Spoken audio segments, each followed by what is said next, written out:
Start off with we were going to talk about Oklahoma City bombing, but because of the untimely passing of Pope Francis, We're gonna do a brief little summary on him. Abigail's going Um, to do that little chitty chat about Mr. Pope Francis. yeah, because he was, as somebody who practiced for a long time, still consider myself Catholic, but don't go to church as often as I should. Um, he's actually one of those people that brought me back to the church. Like I was going far, far away from the church. I was like, I never want to be near the church or anything like that. And then when he became pope, I was like, you know what? I could see it. I could come back. Why don't you search you? Getting up there.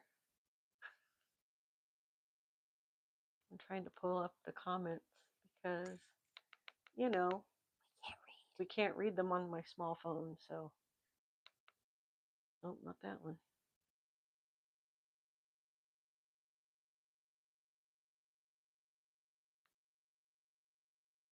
Okay, so there's that one. Rodeo. Oh, because that's everything else. Um, Mother trucker. go to the web page. Wait, nope. Sorry. I'm trying to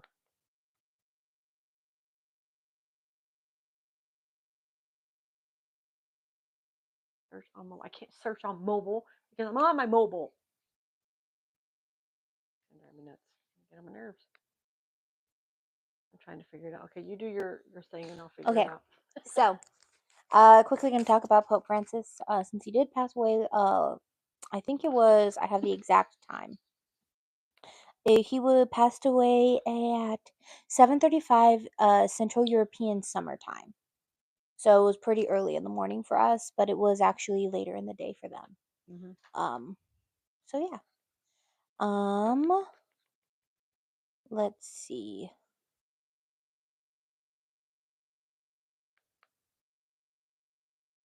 Damn. Um, so many people when they thought that he had passed away, they thought it was due to the respiratory problems he'd been having.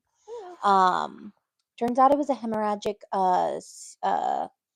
a cerebral hemorrhage, aka a stroke, which then caught his heart couldn't keep up after the stroke, so he passed away because of that.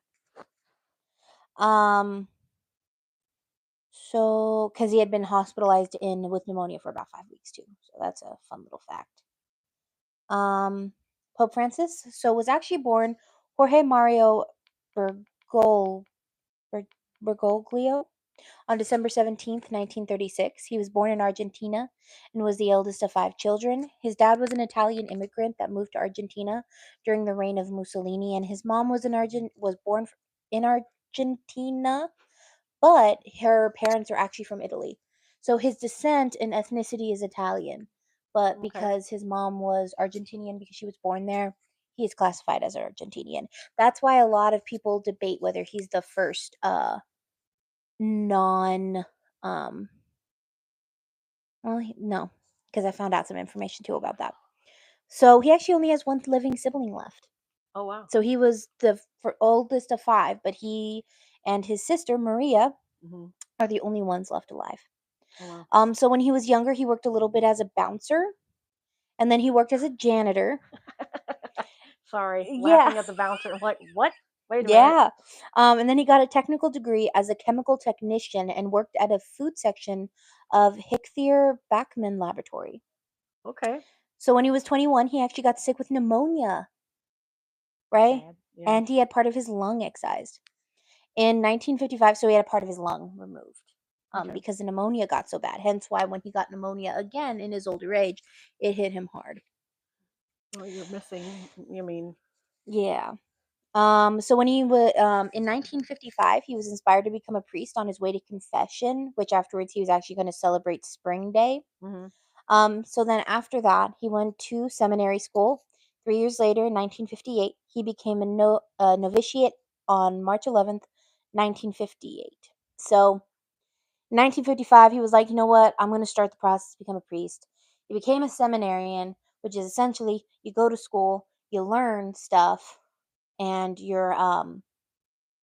you learn theology and all that fun stuff, and then you choose the section of priesthood you want to join because there's a bunch of different priesthood sections to join. Yeah. You choose which one you want to join. You become a novitiate for them, and then after like 5 years or however many years of being a novitiate, you finally become a priest. So like to become a priest, it takes a long, long time. Oh, okay. Um, so in 1960, so 2 years later, he officially became a Jesuit priest. Hmm. So when Jesuits take their vow of priesthood or brotherhood, because Jesuits don't have to be priests, they can also be brothers or monks. So that means they don't have the same rights as priests. Hmm. It just basically means that they can't do mass. They kind of know a lot. They're more quiet. Oh, it's us. Um, they're more quiet. They seclude themselves. They're often There we seen go. as Oh. oh no, the audio it's throwing me off.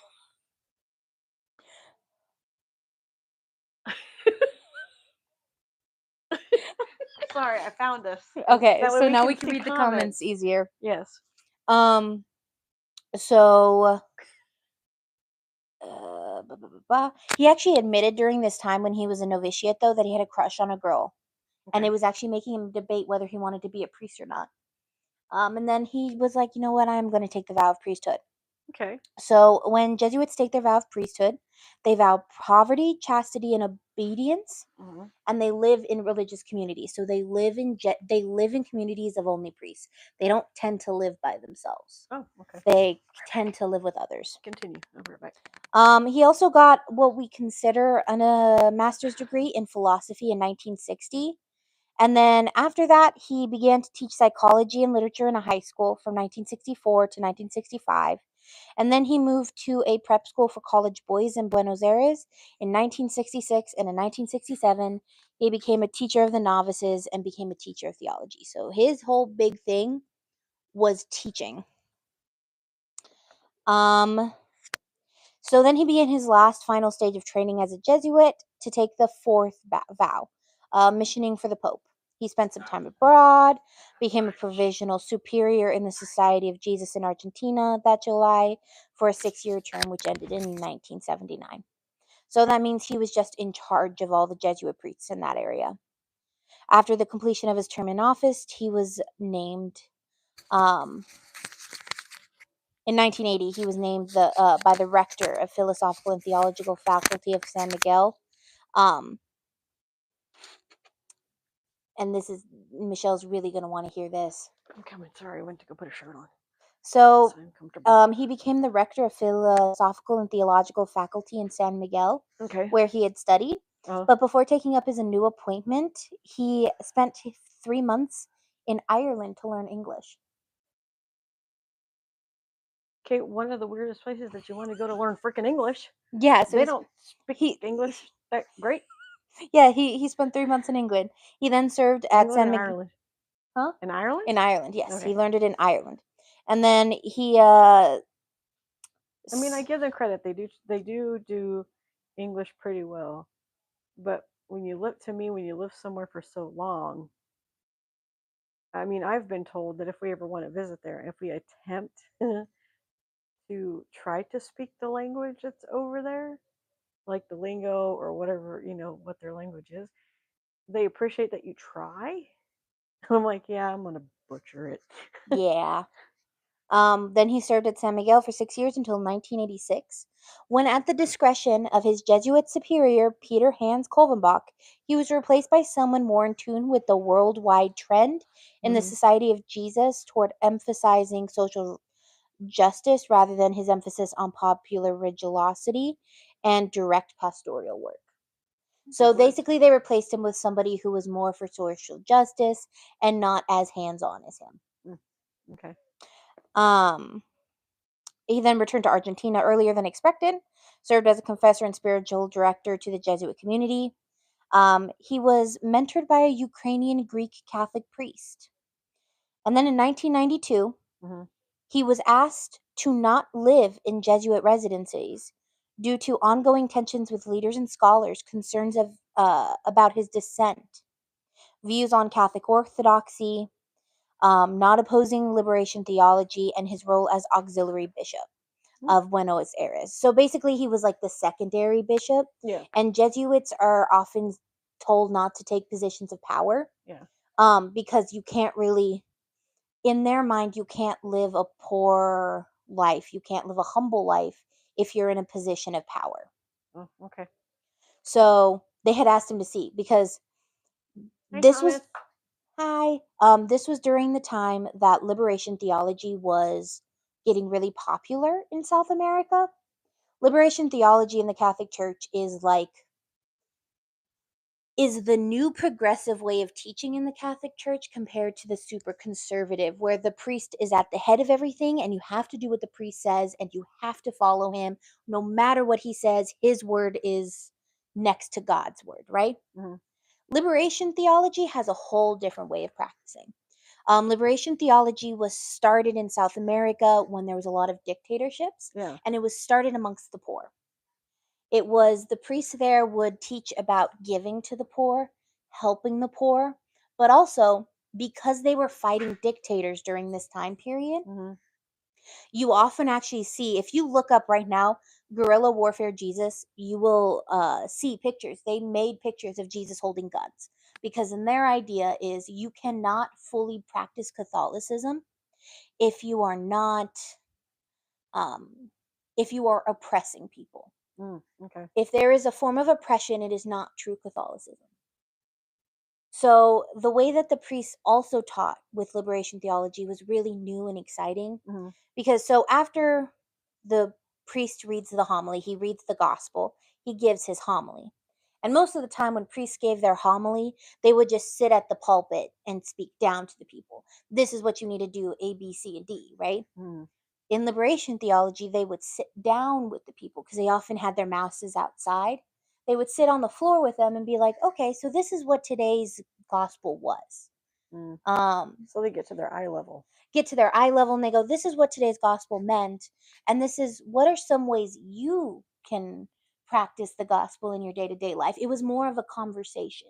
So it It didn't was make him feel like, oh, he's over us, so he overpowers us.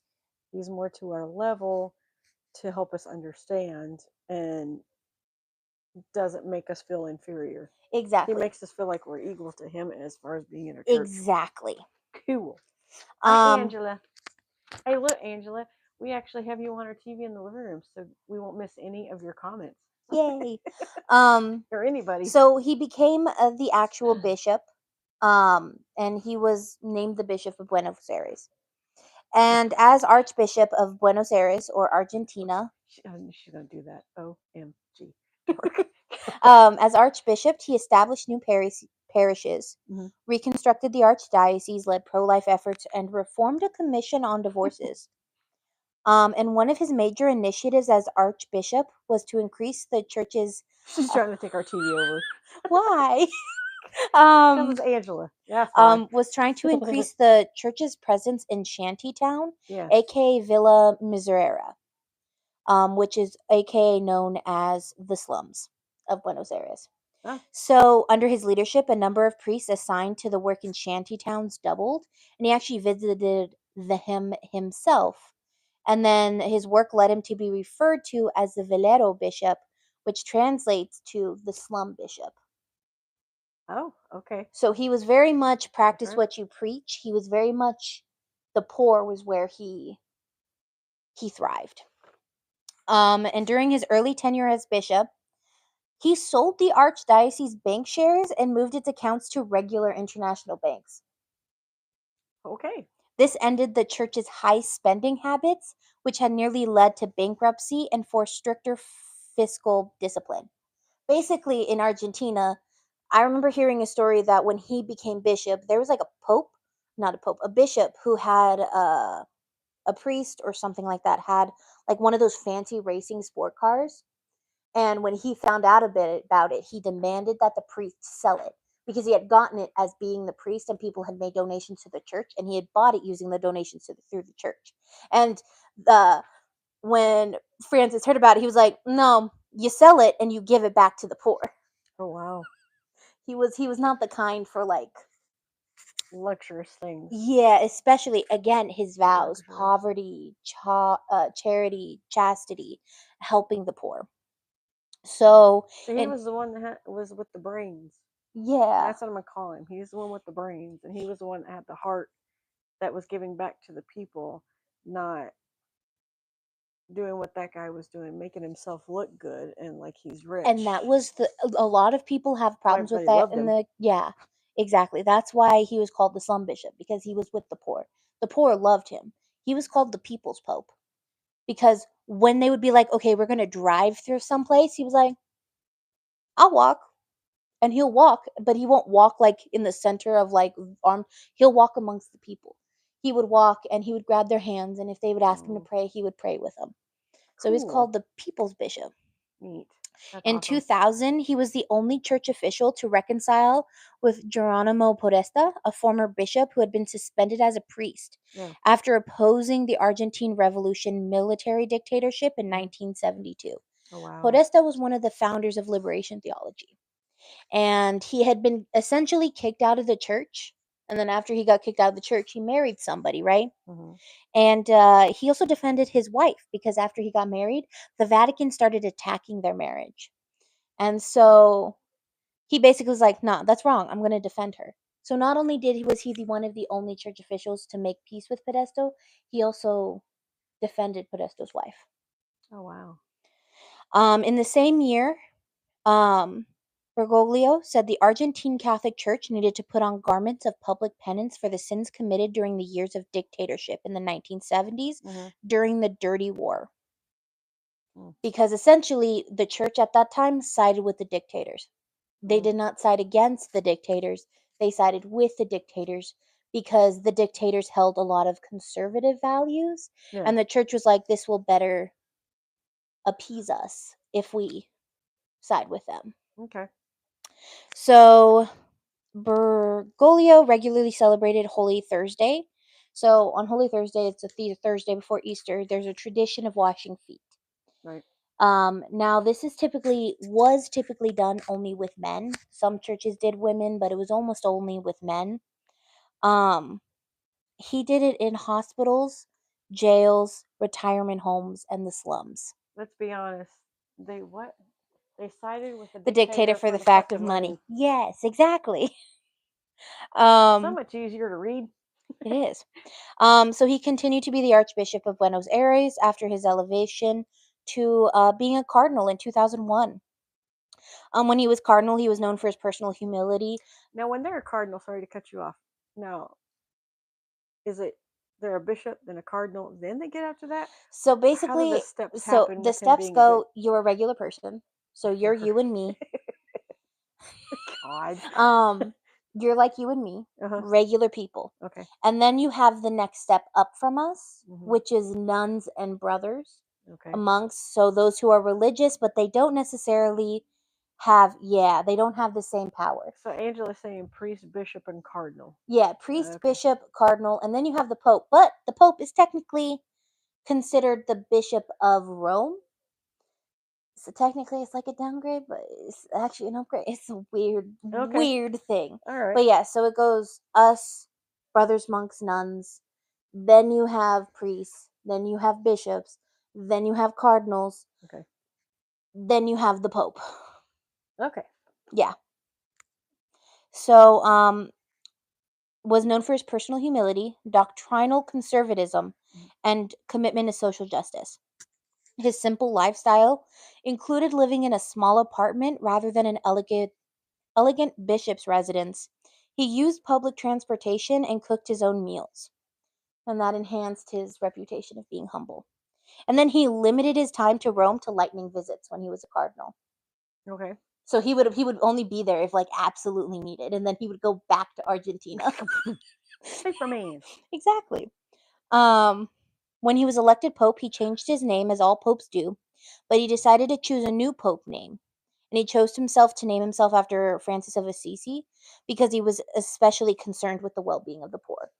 Okay. So that's why people will call him Pope Francis the First, Hmm. because he's the first one to choose that name. Hence why you have Pope Benedict the 16th is 15 other people have chosen Benedict. Maybe that should be a hint. Quit choosing the name Benedict if And you're then number 16. Peter is also super common because he's the first bishop of Rome. Okay. Sorry. Yeah. Deacons. Deacons, bishops. Oh, deacon. What did I say? Deacons. Deacons. It's deacons. Deacon, dumbass. Deacons can be married. Deacons, priests, bishops, archbishop, then cardinal, then pope. Okay. Yes. Being precise. Yes. Thank you, Angela. So he explained that as it was becoming clear during the conclave, because when people are elected pope, essentially, if you've seen the movie Conclave, you'll know. If you're also Catholic, you know this. You basically, as a cardinal, you get locked down. You get locked down into a building, and you just vote. You're not allowed to leave. You're not allowed to go home. If you eat, you will go out and you eat in a certain eating hall. Okay. You come back into that room, you sleep in certain quarters, you don't leave until there is a new pope elected. Oh, jeez. Deacons are volunteer, not. Yeah, not gone to the seminary. Oh, okay.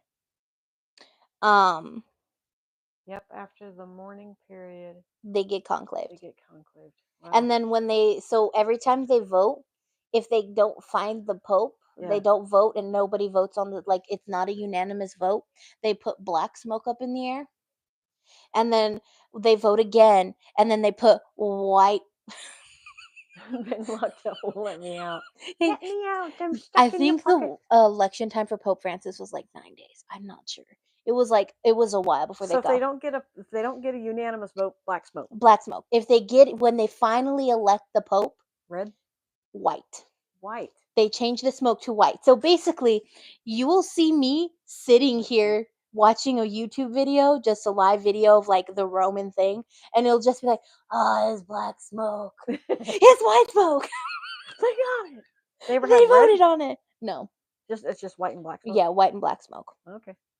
I'm learning a lot. So the Brazilian cardinal actually embraced him when it was becoming clear that he was going to become nominated as bishop, as the the pope. Yeah. He said, "Don't forget the poor," which made him think of Francis.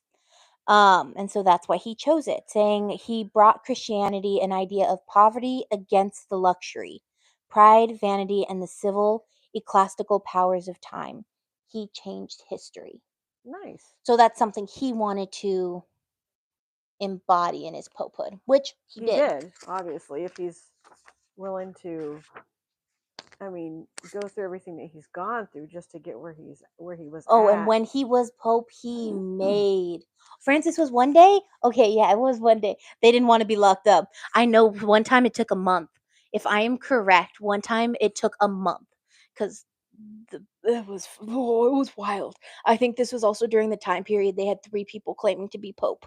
Oh, jeez. It was wild. Catholic history is some of the funniest thing you'll ever find. My sisters are Catholic. So Francis was the first Jesuit pope. Okay. So this was significant because sometimes there was a tense relationship between the Jesuits and the Pope. Can you tell everybody what a Jesuit, what you just said? A Jesuit Pope is a Jesuit priest is 13th century. Jesuit priest is 3 years to vote for one. Yes. Cheese and crackers, man. Yeah, they were kind of stuck in a room with each other. I think they hated each other. They probably did. So Jesuits are the priests that take vows of poverty, chastity, of missioning and all that other stuff. They are the ones who keep to a community. Okay. They're the ones who you typically don't find them as bishops. He's the first pope. You don't find them in positions of power because if they're in positions of power, there's often the idea that with power comes wealth. And they're very much against the idea of having that wealth. Oh, okay. So there's always that kind of tension because also sometimes they didn't always agree because Jesuits are very doctrinally conservative. So when it comes to the doctrine, they're like, this is the doctrine. You follow the doctrine. But also they did not agree like in the past with the church when it came to money and stuff. The Jesuits came around a lot. Jesuits came around in like the early parts of the church when the church was profiting. Mm. This when they were selling confessions. You give me gold and I'll forgive your sins. Things like that. So it was very much, I give up all my wealth. Oh, okay. And I think Francis was the first Jesuit. I think he made the Jesuit order. Okay. So he was also the first from the Americas. Okay. Well, okay. He's the first pope from the Americas. So all the other popes came from Europe. Okay. And he's not the first, many media reported him as being the first non-European pope, but there was one in the 11th century, Pope Gregory the Third from Syria, who died in 741. So he wasn't the first non-European one, but he was the first one from the Americas. Oh, okay. Francis's manner was less formal than that of his immediate predecessors, Yeah. a style that news coverage referred to as no frills, noting that it is his common touch and accessibility that is proving the greatest inspiration. On the night of his election, he took a bus back to his hotel with the cardinals rather than being driven in the papal car. Oh, wow. The next day, he visited Cardinal Jorge Maria Mejia in the hospital and chatted with patients and staff. He had been elected pope, but he's like, I'm gonna sit and talk with people. Why not? I mean, he Fran- obviously knows he knew what he was doing by. yeah. Francis chose not to live in the official papal residency of the Apostolic Palace, but instead remained in the Vatican guest house, in a suite in which he received visitors and held meetings. He was the first pope since Pope Pius X to live outside the papal apartments. Oh, wow. And Pope Francis has placed 80% of the cardinals that will be doing this conclave. Yeah. So when the cardinals retire, or let's say sometimes he's put them elsewhere. he's put the cardinals in position. So basically, he promoted people to cardinal. So 80% of the cardinals that are going to be are there because of him. Nice. Yeah. So Francis would appear at the window of the Apostolic Palace for the Sunday Angelus. And as a Jesuit pope, Francis made clear that a fundamental task of the faithful is not so much to follow rules. Okay, so 80% of them are aligned with his ways of working. Okay. Yeah, so most likely they're going to vote in a way that's very much. As a Jesuit pope, Francis made clear that a fundamental task of the faithful was not so much to follow rules, but to discern what God is calling them to do. Okay. He altered the culture of the clergy, steering away from what he named clericalism, which dwells on priestly status and authority. Remember that priests are the word of God and they can do no wrong. He steered away from that and worked towards an ethic of service. Francis says that the church shepherds must have the smell of the sheep, always staying close to the people of God. Okay. So instead of being, I'm God.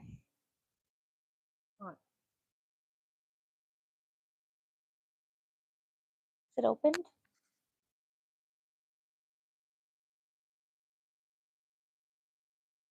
Yeah. As long as she doesn't dig at it or anything, she'll be okay. Basically stay close to what God wants you to be. Yeah. So some of the things he did as Pope, which a lot of conservative Catholics found controversial. Oh, wow. You will actually find that a lot of conservative Catholics said that he was the Antichrist. Okay. That he was the end of the church. So when he became Pope, he actually abolished the bonuses paid to Vatican employees upon the election of a new Pope, amounting to several million euros, opting instead to donate the money to charity. Oh, wow. Okay. And then he abolished the £25,000 annual bonus paid to cardinals serving on the board of supervisors for the Vatican Bank.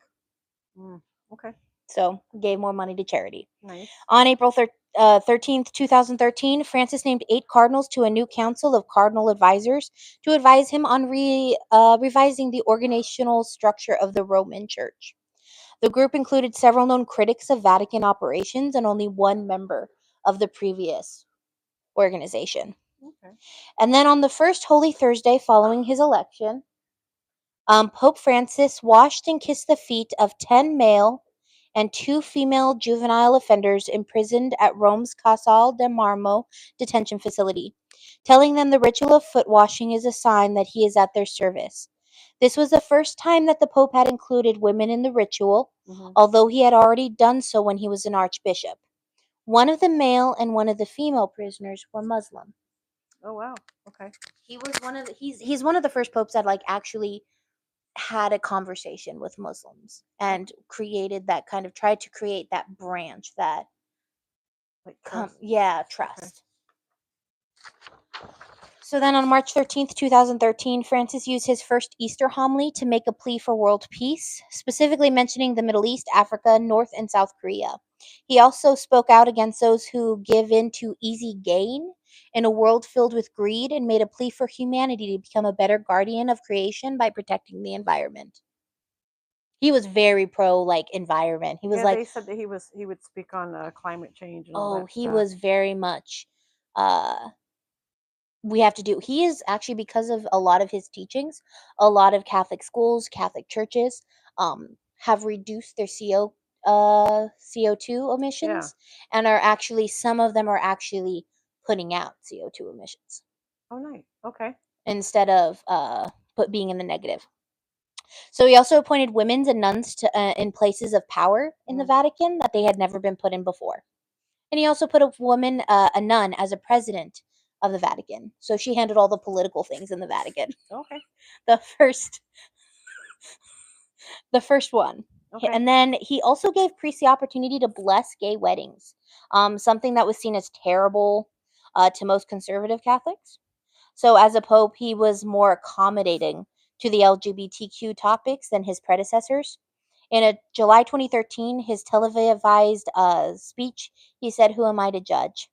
The statement was widely reported in the international press, Right when you said, "Who am I to judge?" She's all, "What?"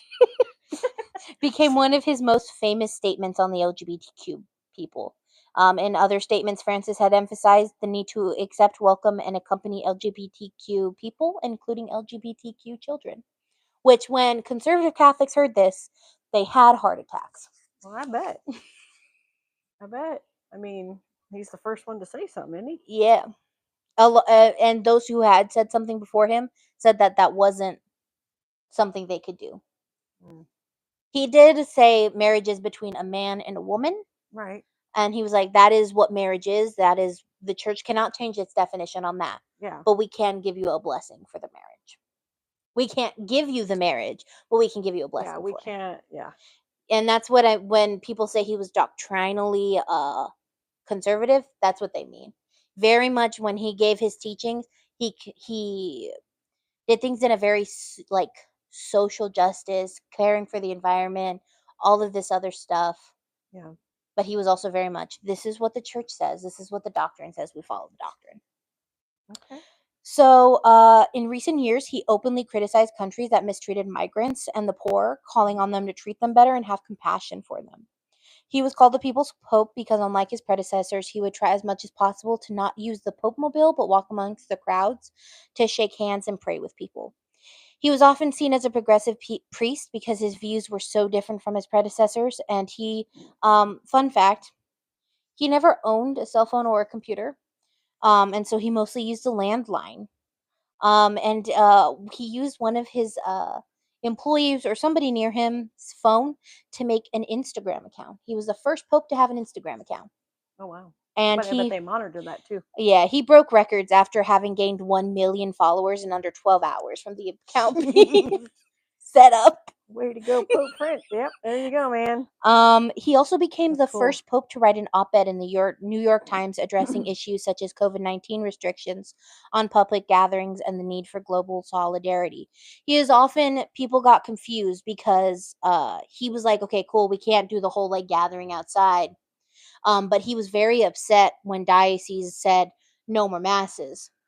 And the reason he was upset wasn't because there were going to be no more masses. Hmm. He was like, you cannot leave people alone. Hmm. People need to be with people. There needs to be something we can do There needs to be some type of gathering so people aren't. alone. And that was his Yeah. concern. And he referred to it as a dark time and he was like, you cannot leave people alone. And he was also concerned because there was nobody helping, there was no one being in the community. He was like, Yeah. you cannot leave the poor alone too. Yeah, because they're going to be. Yeah. So it wasn't him being like, oh no, don't stop going to church. It was, don't leave people alone. This is a bad thing. Yeah, I mean, right when it hit, Yeah. it affected the whole entire world. Yeah, because I think the Vatican was on a complete and total lockdown as well. So on And his with his last, health issues at that time, or yeah, his health, yeah, I could see where they're like, yeah, you ain't doing nothing. yeah, and he wasn't really concerned about his health. He was concerned with everybody else's. He also said that getting the COVID vaccine was a was something that you had to do. Yeah. He didn't say it was like, like if you didn't do it, it was a sin, but he basically said it is your responsibility to help take care of your brothers and sisters, and one of the ways you can do it is getting vaccinated. Yeah. He was also very much, if you need to wear a mask, you have to wear a mask. That is the way it is. Yeah. And so that's kind of what his teachings were. On his last day, he actually gave a surprise blessing on Easter Sunday. So they were not expecting him to go out to the balcony and give a blessing over the people on Easter. They were going to have somebody else do it. And he stood up and he gave it. And then he also, because he was in a wheelchair, he couldn't go out and walk amongst the crowd. So they put him in the Pope Mobile. And he was waving Waving around everybody. and saying hi to people. And then he passed away at 7:35 Central European Summertime. So the Pope's death begins a papal interregnum, which is a 9-day period of mourning. Um, so for 9 days, the church can't do nothing. The church is like, you can celebrate your masses to celebrate him. It is very much there's no, Yeah. it's a quiet period. It's a time of mourning. And then the funeral by tradition takes place within 4 to 6 days of the Pope's death.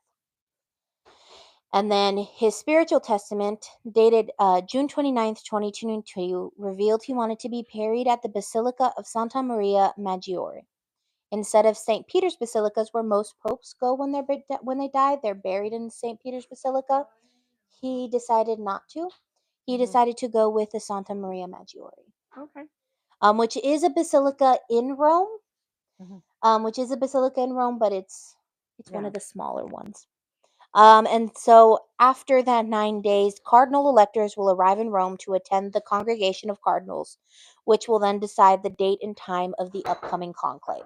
Okay. So they'll be like, okay, cool, get everything ready, because who knows how long this is going to last. Hopefully not 3 years. Yeah, hopefully not 3 years, because I do know they have talked about some of the people who are in the running, and there's 4 people who are in the running. Yeah.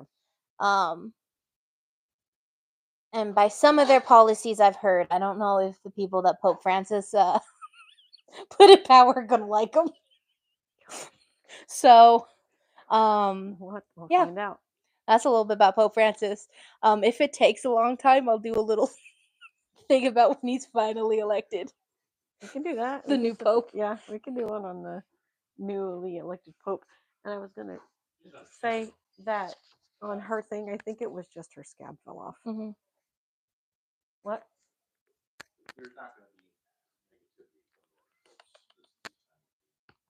Oh yeah, no. So technically, the only Pope that's still alive, I think, is Pope Benedict the 12th, and that's because he retired, and he gladly gave the mantle over to Pope Francis because he retired. Which a lot of people actually saw his retirement coming, because he visited a saint, Saint Clemens, who was a pope, who also retired from his position of pope. Yeah. So a lot of people went, oh, he went to go visit Saint Clemens. I think he's planning on retiring soon. Oh, okay. He was praying for intercession on that. So, yeah. But all the other ones have passed away in office. There was that time in the 13th century where there was 3 popes and nobody knew what the frick was going on. Yeah, in the 13th century, they didn't have like a clear way of determining who was pope. So it would be like, oh, the pope said I was going to be the next pope. And then I think it was like in the late 13th century. Sorry. Yeah, Benedict is the one there's a lot of. Hence why stop picking the name. Yeah. There's a when it came, so in the early church, it would be like the Pope would go, I say you're gonna be the next Pope. Woo! Right? And so then that would be how the Pope passed on his popehood. What? Hmm. I know our Lord Jesus will accept the Pope into the holy gates, and I hope that it is nothing but a rejoicing and a blessing, and the Pope, as he enters the gates, sees the incredible wonders of our Lord Jesus Christ in heaven. Amen. But yeah. So, but like I was saying, in the 12th century, would be like, oh, you're Pope. Okay, cool. So when it came down to like, there was one time he was like, he said I was going to be Pope, and then another person was like, no, he said I was going to be Pope, and then another one was like, no, he said I was going to be Pope, and then they were like, we really should get our crap together and find a good one Who's to gonna be a elect pope? Instead of acting like teenage kids. and then that's how we get the conclave. Was because they were So we like, gotta now sit in a big somewhere for now they so got many days. Now they got to sit on lockdown because too many times people are like, "No, I'm Pope. No, I'm Pope. No, I'm Pope." And then there was even slight battles fought over who was Pope. What? We're fixing to do the Oklahoma City bombing. So that's a Because- little on Pope Francis. Pope Francis passed away this morning. Yeah. Yeah. So now any cardinal under 80 is Technically, eligible. I found out something really cool. It's not true. Anyone, they can have a bishop, a priest, a cardinal can be elected as a pope. Even a clergy person could be elected pope. They never changed that rule. Okay. They never changed the Takes rule. 15 to 20 days. Yeah. They They never. accepted it, and they made it. Yeah, basically, because they never technically changed the rules that anyone could be pope. It's just always been expected that it's supposed to be a cardinal. It's just tradition at Yeah. this point that it's a cardinal. Yeah. But like, if let's say somebody, but yeah, Let's be honest. Maybe a Cardinal, cardinal. yeah. Yeah. They're not gonna go either way. But like, let's say there was like a priest that was like super, super, super holy, and like everyone was like, you know what, this priest is on to something. He could potentially become a pope. Is there any priest like that? Not that I'm aware of. So it's gonna be a cardinal. So this will be a- wonderful nuns and priests. A nun will never be pope. They never. Nope, they will never. Doctrinally, it will never happen. So this will be a to be continued discussion of Yes, popehood. Where's the cord for the charger? right here. I will plug in your phone when I'm done. Yeah. All right, now we're gonna go on to be a much sadder tone. Well, this was sad. Then we got into happy tone, and then I would say I was 15 when this took place. I was at school when this took place. Pope Joan. Joan of Arc. Yeah. Okay. No. Okay, let's go. Oklahoma City bombing. Hi, Debbie. Hi, Ma. So I know my mom has sent me some stuff about Oklahoma City bombing. Oh, there was a female pope.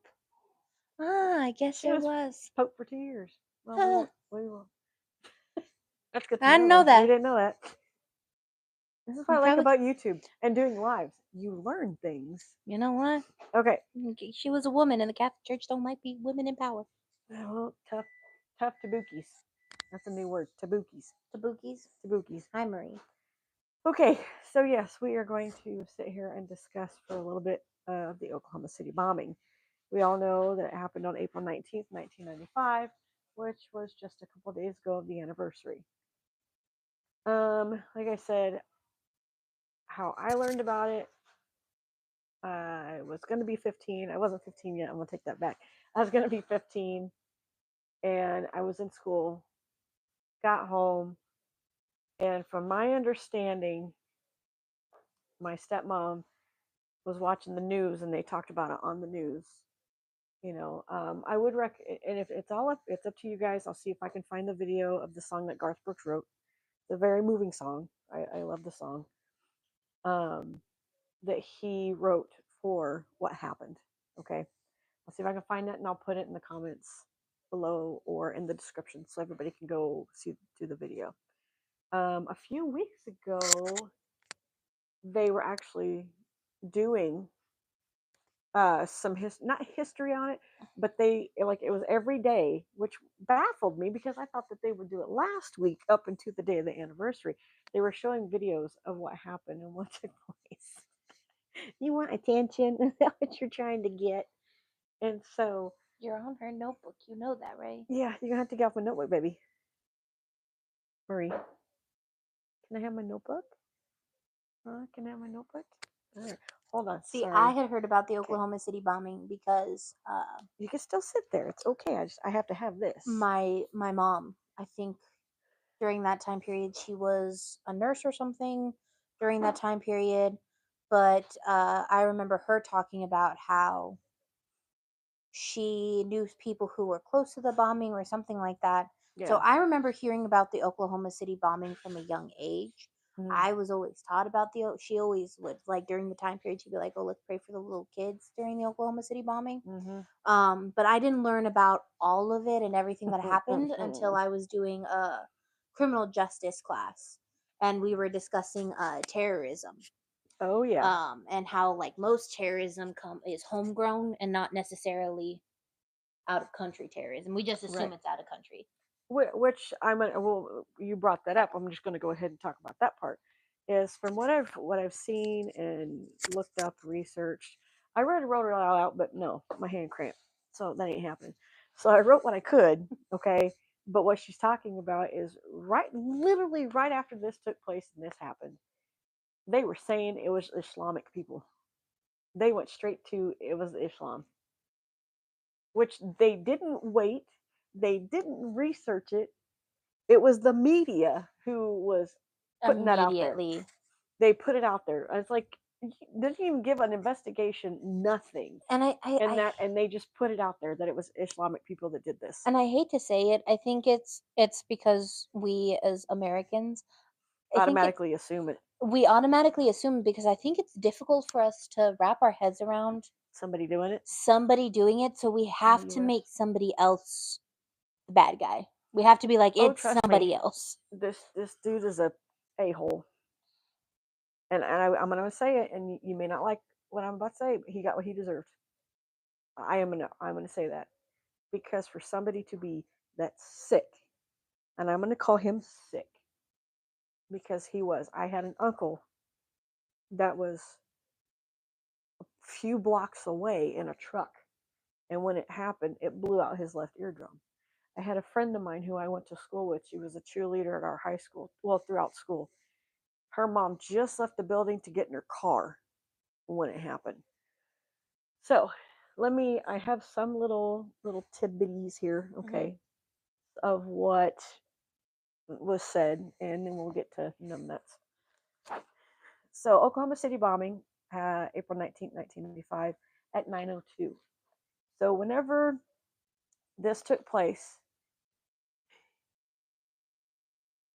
you know, now every year, April 19th, you go silent from 9:01 to 9:02.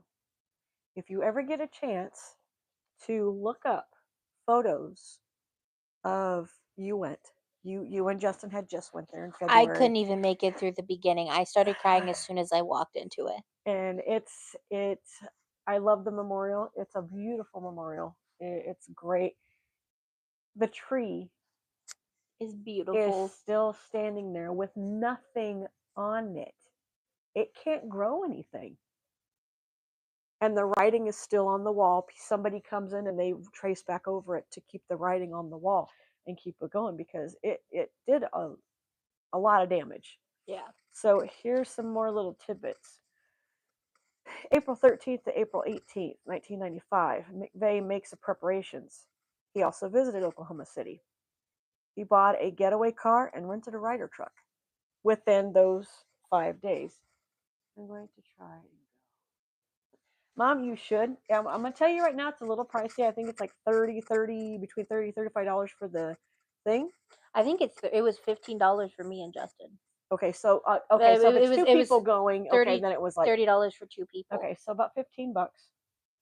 And I'm gonna be honest, when I first went in, the immediate feeling was immediate just sadness. It's a beautiful place to go. I recommend going. You'll learn a lot from it.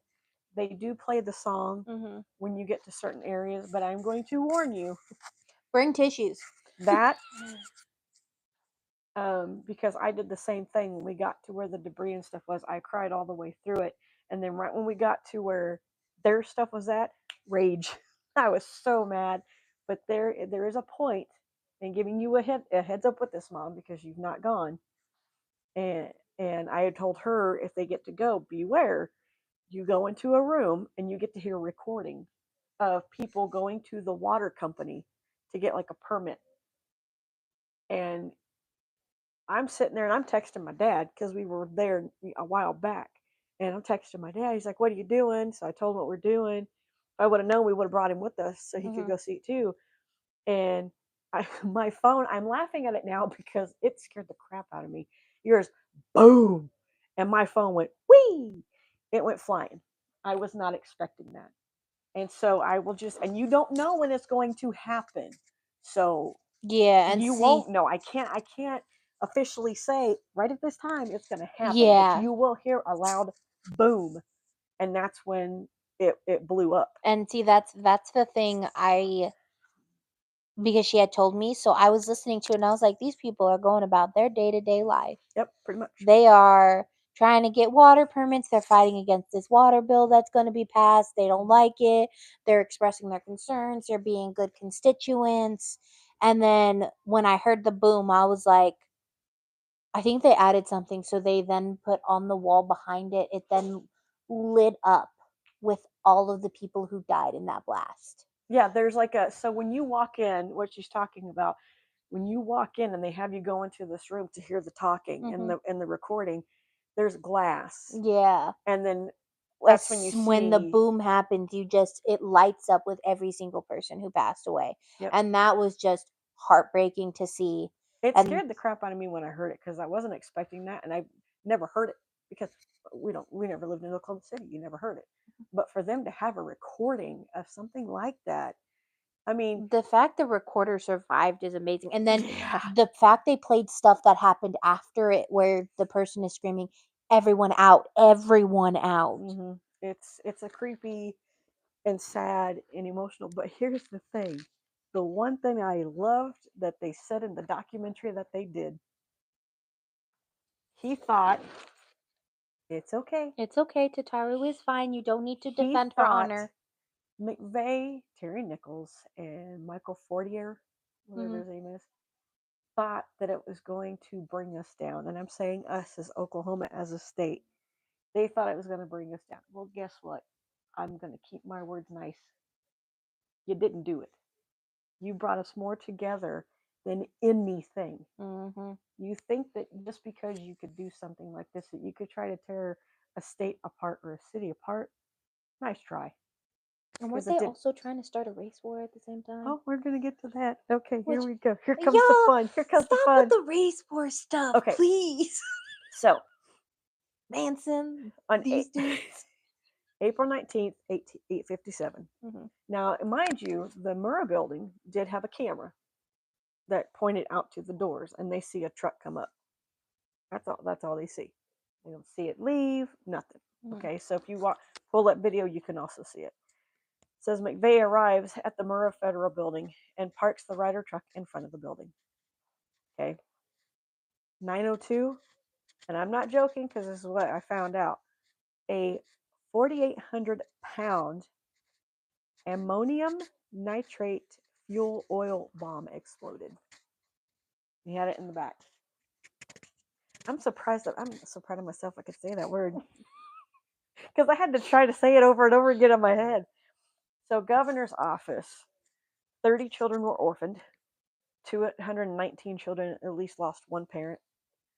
462 people were left homeless. 7,000 people lost their workplace. Okay. Final report, just on the little tidbit, more than 300 buildings in a 48 square block area had property damage. So everybody knows that there was a total of 168. Technically, there was 167. one rescue worker, as I found this on, sorry, I'm going to be going back and forth. Um, it says here a rescue worker was killed after the bombing when debris struck her head, bringing the total to 168. Okay. This remains to be the deadliest act of domestic terrorism in U.S. history. McVeigh, they pretty much, he's a domestic terrorist. That's what they named him. He's a domestic terrorist. I will try to keep this short. And I on also his think it's info. really sad. We don't teach about the Oklahoma City bombing in schools like we should. We should teach about this. We did when I was going to school. Yeah. It was like in the history books, and that's where it popped up and stuff, but not now. Yeah, in Arizona, we don't really teach it as much as we should. Like, I always thought that it was a double building, and he had parked and also the way that like a parking garage. My mom had made it seem was that he had parked in a parking garage. I didn't realize he had parked on the side of the street, and that's how big the bomb was. Right in the very front of the building is where he parked. Yeah, I did not realize and there were numerous multiple floors.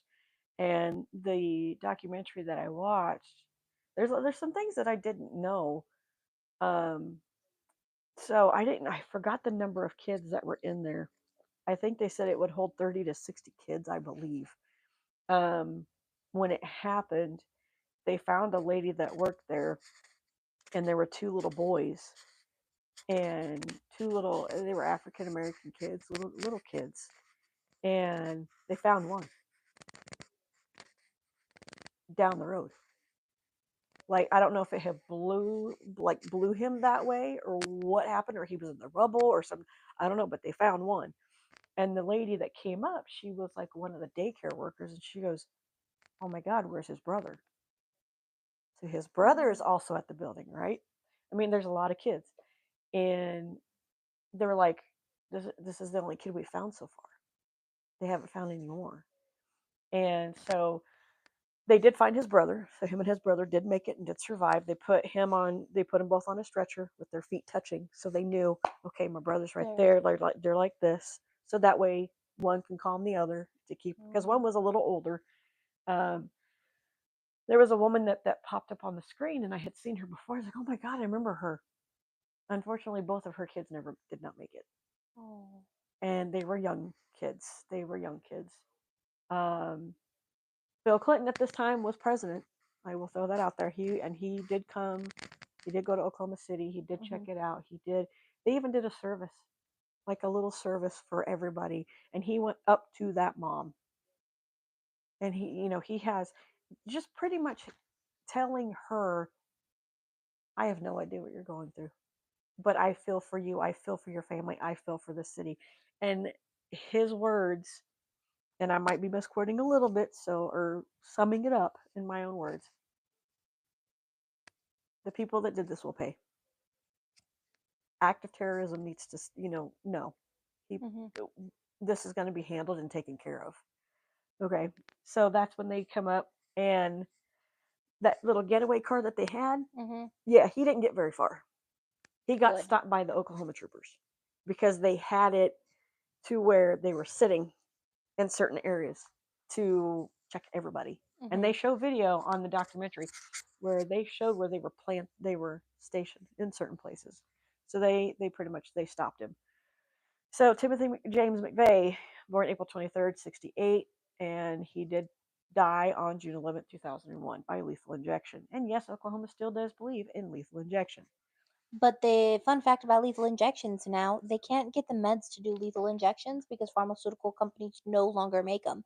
Hence why, in Arizona, you can choose to die by shooting. Now you can choose to die by firing squad now. What? Because just we're gonna have the to medication do a segment on that. And I think also in Arizona they brought back the gas chamber. You can also choose to die by the gas chamber. I think, if I'm not mistaken, those two, simply because pharmaceutical companies have stopped making the lethal injection drug, and that means all lethal injection drugs are expired now. So there's not 100% option of it working. Oh wow. So he died, and this happened in Indiana. He wasn't in Oklahoma when that took place. He was in Indiana. He's technically from New York, but because they didn't, from what I understand and from what I'm getting and seeing is They didn't have him stay in the Oklahoma prison. Dude would die. Yeah. There was no way they were going to stick him there, so they sent him to Indiana. The different names that he had was Tim Tuttle, Daryl Bridges, Robert Kling. Those are fake names. You can tell they're fake names. Oh yeah, that's he had different names. If you're gonna be a criminal, be a smart one. I'm sorry. I'm sick of people being stupid criminals. Well, his occupations: soldier and security guard. And I hate to say, in my classes when we talked about domestic terrorism, we did discuss how soldiers are more likely to be brainwashed into domestic terrorism than anything else. So this guy here, and that is simply because we don't offer them the necessary, that after they get out of the war, we don't necessarily take care of them. They kind of just get left behind in the system, and that's why they're more prone. So, as we were saying earlier with the media, they were the ones that made accusations saying that it was an Islamic terrorist, which caused for 2 days a very intense anti-Muslim hysteria. Because media, you just can't get your story straight and shut up. 2 arrests were made. Timothy McVeigh, who I just said was born April 23rd, and died by lethal injection. He was 33. His occupations were a soldier and security guard.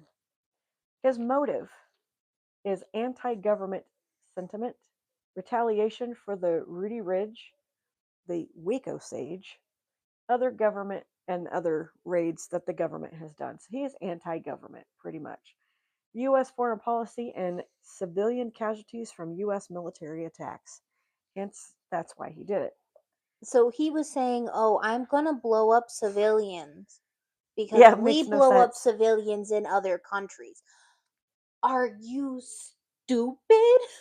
Apparently. Convictions. You're just being exactly what you claim to hate. Yes, pretty much. Convictions: first-degree murder of federal employee, 8 counts. Use of a weapon of mass destruction resulting in death. Conspiracy to use a weapon of mass destruction resulting in death. Destruction by explosives resulting in death. Penalty: death. August 1997 is when he was convicted with a death penalty. God, I can't talk. Accomplices: Terry Nichols and Michael Fortier. Which I will attempt to get to them. I may not. Because pretty much to me, he's the one that did it. Yes, they were the accomplices. But he's the one but who he's the main person. Details. So here's the details. Like I just said, April 19th, 1995 at 9:02, he blew up the federal building with a Ryder truck and a bomb in back of it. A total of 167 to 168 direct, 1 indirect. That 684 people. It's either they were injured. Yeah, they say, what was the one that was saying about 800? No, approximately 850 people were injured. That's including 19 children. And I bet you that's probably because the number might be higher than that original number. Yeah. Is because some people didn't realize, like, they lost hearing in an ear, or they didn't realize something until later on. Yeah. His military career, he was in the United States U.S. Army from 1988 to 1991. He was promoted from the rank that he was up to a sergeant, and he was also in the Gulf War. He was also sent to, oh my God, what is that one? The Desert Storm. There it is. I was about to say Dust Storm, but it's Desert Storm. He got sent there.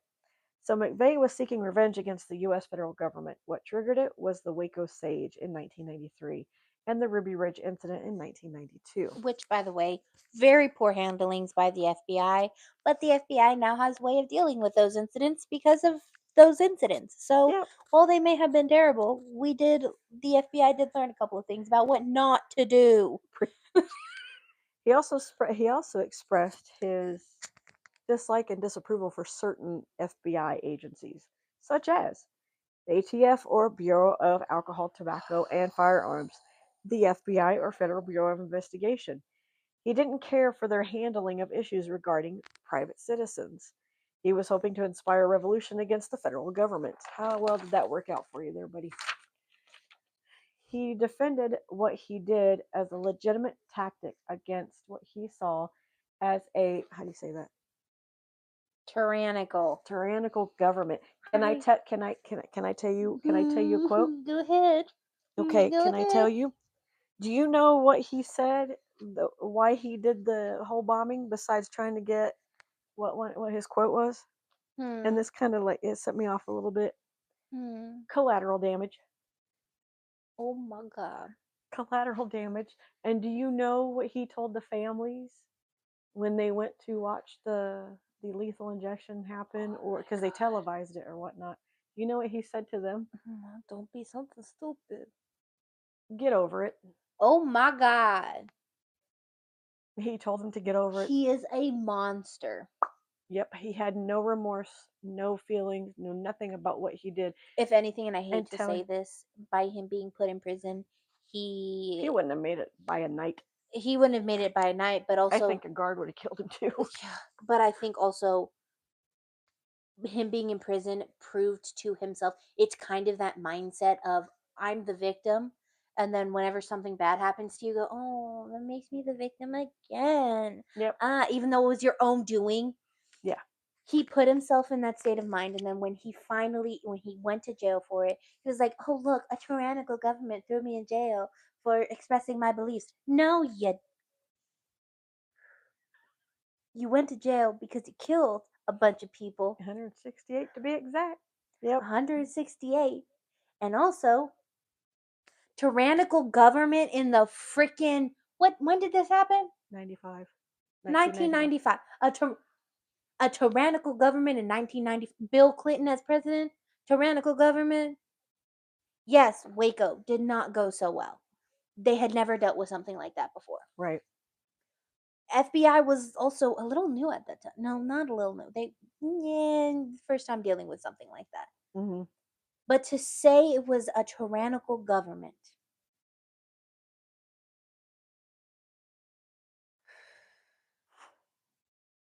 I told you. There's a couple quotes. I haven't even read the letter yet. I see why they didn't teach us this in my criminal justice class. Because every single criminal justice student would be flipping their crap. On no matter what party line that they will be sitting on, would have been losing their mind. Mm-hmm. Yeah. Because we would have heated debates in those classes based off of.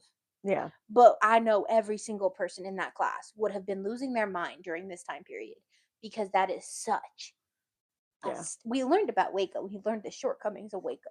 And mind you, me being 14 at that time, I don't understand the whole side of what happened and what took place. All I know is people were either injured or killed.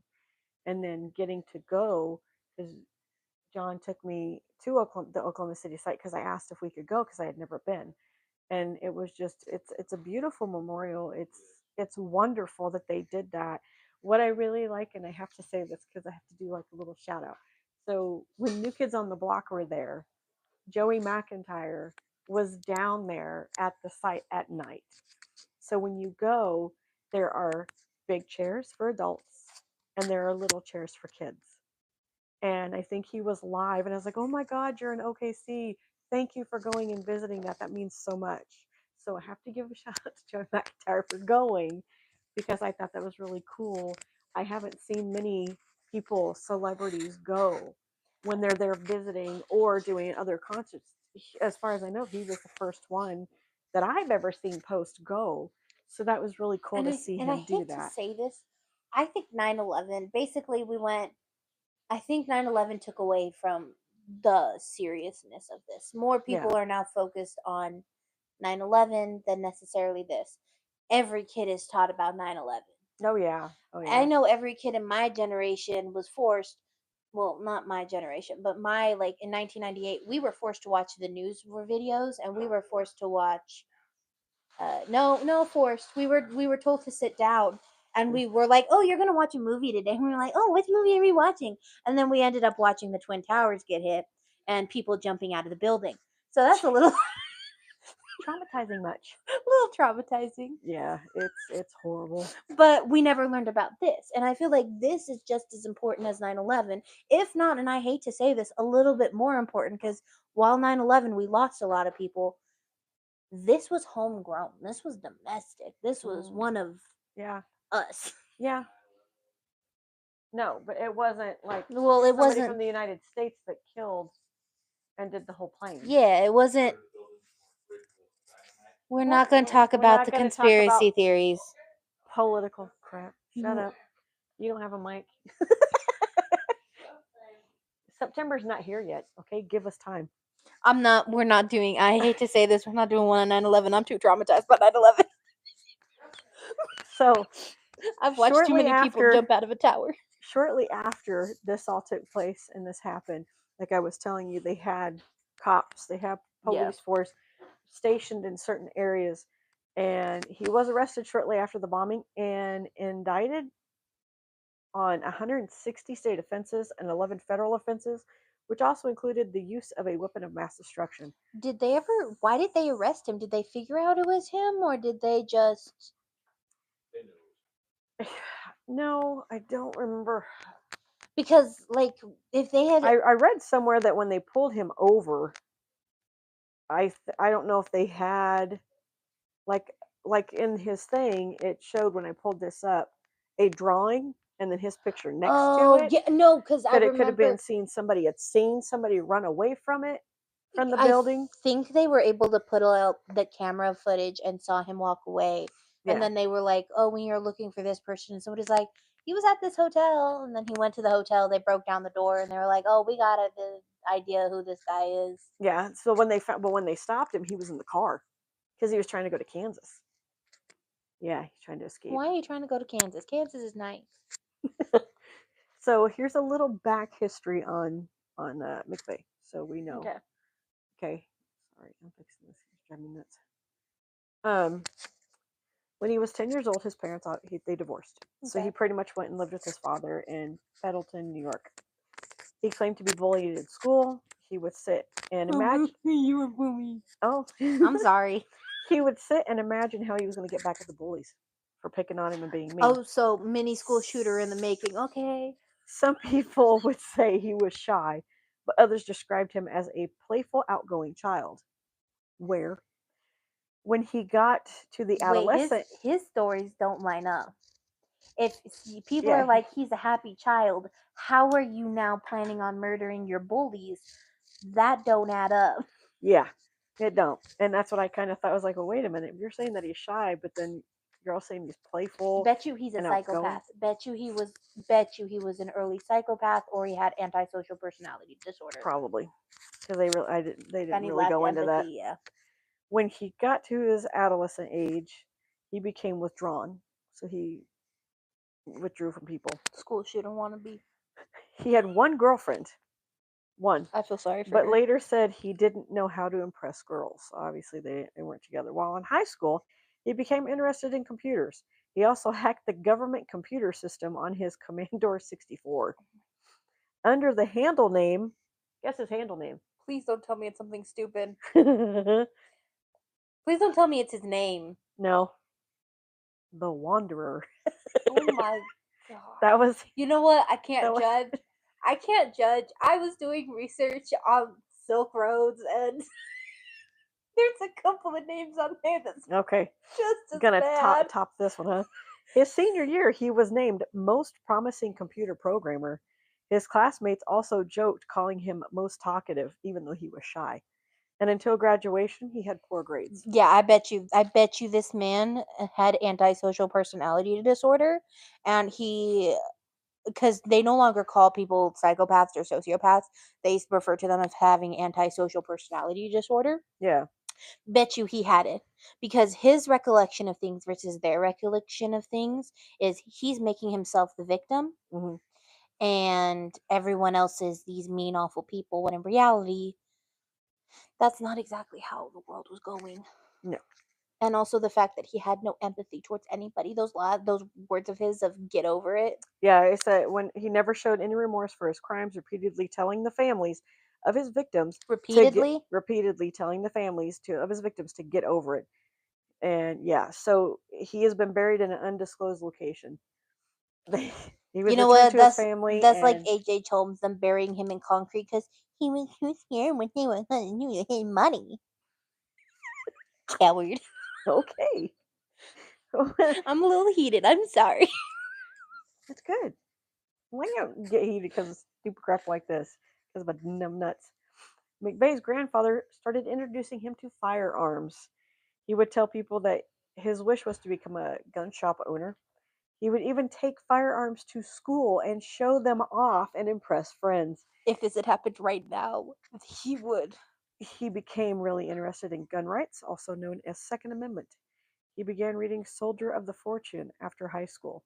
Oh, her scab fell off. That's it. There's nothing wrong with it.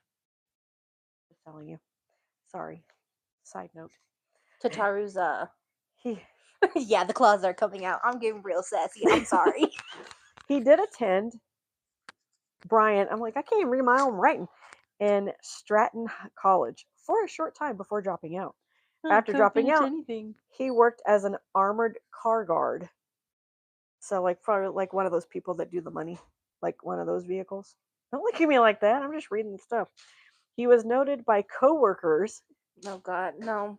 You're gonna like this Oh one. God. He was noted by coworkers to be obsessed with guns. A coworker recalled that McVeigh came to work looking like Pancho Villa.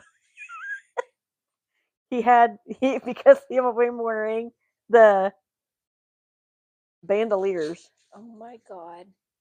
That's why I said you're gonna like it.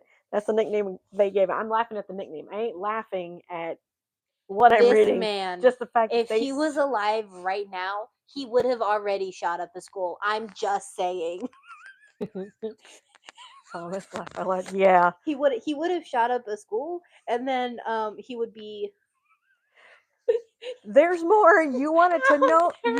You wanted to know a little bit more. Now we're in the military. Oh God. 20 years old when he joined the military, enlisted in the U.S. Army, attended basic training and advanced individual training in Fort. I can't read my writing. I'm sorry, guys. Let me read. Let me try. It is. Where did it go? Oh, Fort Benning, Georgia. I can't tell if that's a I or something. Spare time, he would read firearms, sniper tactics, and explosive books, like the magazines. I'm sorry. McVeigh was reprimanded by the military for purchase. Okay, here comes the fun part. Purchasing a white power T-shirt at a Ku Klux Klan rally, where they were objecting to black servicemen wearing black power T-shirts. I'm going to keep going. Timothy McVeigh became good friends with Terry Nichols. This is where he met Terry Nichols, who becomes So you're telling me that the military didn't automatically flag this man as a military person who collected sniper rifles and all this other stuff, had an obsession with guns, was wearing a white power shirt at a Ku Klux Klan at rally. a Ku Klux Klan rally? How was he not on a watch list? I'm pretty sure, I will say that during my research of the Silk Road and also on the Alpha podcast, I'm pretty sure I got put on a watch list. Like, I'm pretty sure the NSA is watching my computer history.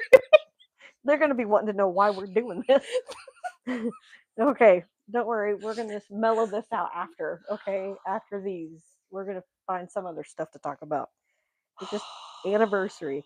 Okay, he became friends with Terry Nichols, who was his platoon guide in the military. They both had similar backgrounds about guns, gun collecting, and survivalism. They were both stationed at Fort Riley in Junction City, Kansas, where they also met Michael Fortier, whatever his name is. McVeigh was also categorized as top scoring gunner with an M242 25mm cannon, promoted to sergeant. After promotion, he started assigning undesirable work to black servicemen and used derogatory language. Oh my God, he was racist. He was shortly deployed on Operation Desert Storm. McVeigh said that he hit an Iraqi tank you will know more what happens if I than disappear. than 500 yards away. Where Okay. he could what? That he hit an Iraqi tank more than 500 yards away. That's all I Okay. got written down. Okay, so he was a hella good snipesman. I think he was in a tank. Oh. I think it was a 25 I don't know what that means. I'm Did not you a read what Thomas said? What did Tom? Hold on. I gotta put my eyeballs on. Hang on, Thomas. Old lady trying to. You want to know what happened? It disappears. Yeah, we will. I got a weird search history after I started this podcast. Yeah, we're gonna have to mellow this out after the next two or next ones. We might have to space. Well, the next one's not gonna be so bad. Well, this one's kind of it's worse too. Besides the whole, I don't think they flag you for that. As long as you ain't looking up how to build Built a stuff, bomb. you're all right. Okay. 50 caliber. Yeah, usually what's on a tank. 50 caliber. That's usually. Oh, okay. Thank So you. he shot him with it. Okay. Yeah, it was a M242 25 mm cannon. So It was of the Bradley fighting vehicles used by the 1st Infantry Division. It was promoted to sergeant after that. Okay, so that was his. Oh, okay, we're not done. I'm sorry. He also decapitated an Iraqi soldier with a cannon fire from 1,100 yards away. He said he was later shocked to see carnage on the road while leaving Kuwait City. I'm sorry. He decapitated a man and went, "Oh my gosh, I'm so surprised by the carnage on the road." Yeah. He did receive several service awards, including Bronze Medal, Star Medal, National Defense Service Medal, Southwest Asia Service Medal, Army Service Ribbon. Can they stop using the word service? It's starting to hurt my mouth. And the Kuwaiti Liberation Medal. They quit using it. McVeigh aspired to join the United States Army Special Forces after returning from the Gulf War. He selected a program but withdrew on the second day of the 21 assessment. Let's see. So he was telling other recruits that he had injured his ankle. However, in a letter to his superiors, McVeigh wrote he was not physically ready. He was not physically ready, and you hurt his ankle. If you're going to be in the special forces, be in the special forces. There you go. Wouldn't surprise me. Racist. So, he was honorably discharged in '91. Well, dang, you didn't have to drop your papers. I'm angry. He was discharged. Post-military. Was he discharged with honors, or was he discharged with honors? It was an honorable discharge. Okay. Honorably discharged is what it says. His post-military life. He wrote a letter to the local news complaining about taxes. In '92, he wrote to Lockport Union and Son. When he was in the military, taxes literally paid his salary, but you know what? That's just me. So this is what the letter said. I'm going to try to sum it so I don't. Nope. On most medals. Services on most medals. Yeah. Okay, what did he say in his letter? Taxes are a joke, regardless of what a political candidate promises. They will increase. More taxes are always the answer in government and mismanagement. They mess up, we suffer. Taxes are reaching cataclysmic. Ooh, that's a big word. You're right. He wouldn't have been chosen.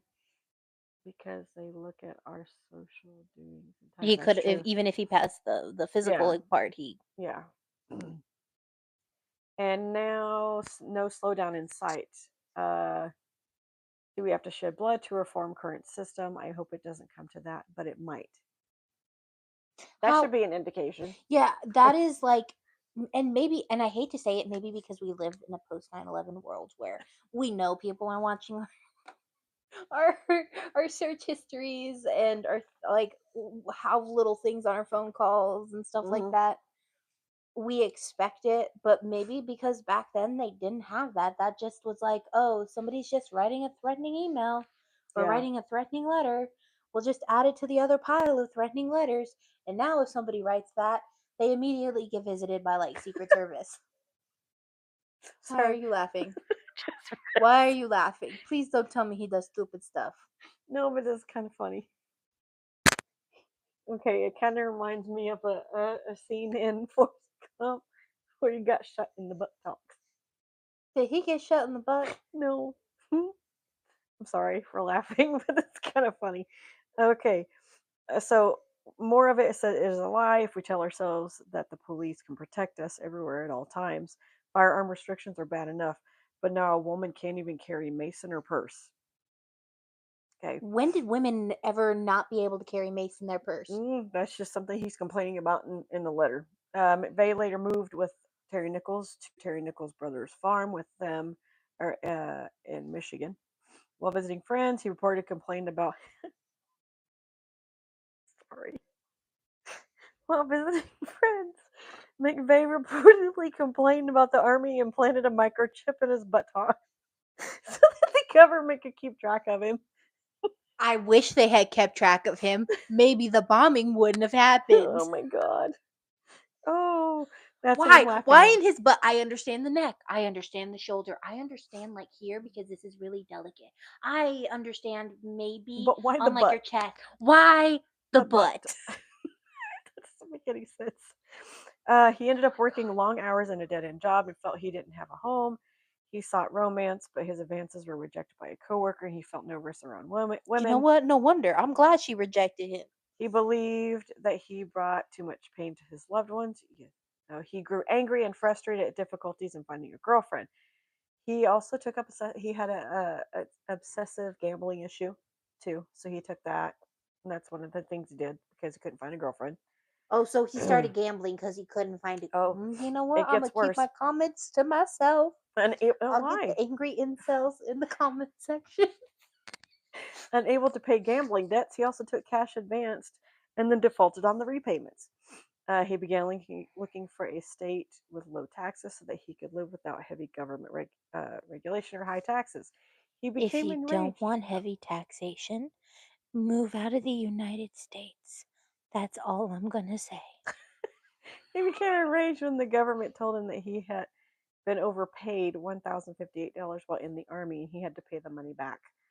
He wrote Okay, that I can understand about. an angry letter to the government saying, "Go ahead, take everything I own, take my dignity, Dignity. dignity." That's about what came out too. Most are given in the butt. You forgot the other T there, Angela, but we know what you mean. That's funny. I mean, even aliens, when they put microchips in people, and when people When say they that they probe you, when they say, "Oh, there's an alien that microchipped me," they always say they did it in the neck. I mean, come on, be a little bit yeah, creative. Be come on. I be mean, be he like. said butt talks. So I mean, come And you on know now. what? I hate to say it. I am lucky no girl dated him because who No, knows no, no. how he would Remember, have he had a treated. girlfriend. Well, I'm glad like when after he got out of the military because who knows how he would have treated her. Yeah, true. So that So was a lucky thing for any woman who denied him.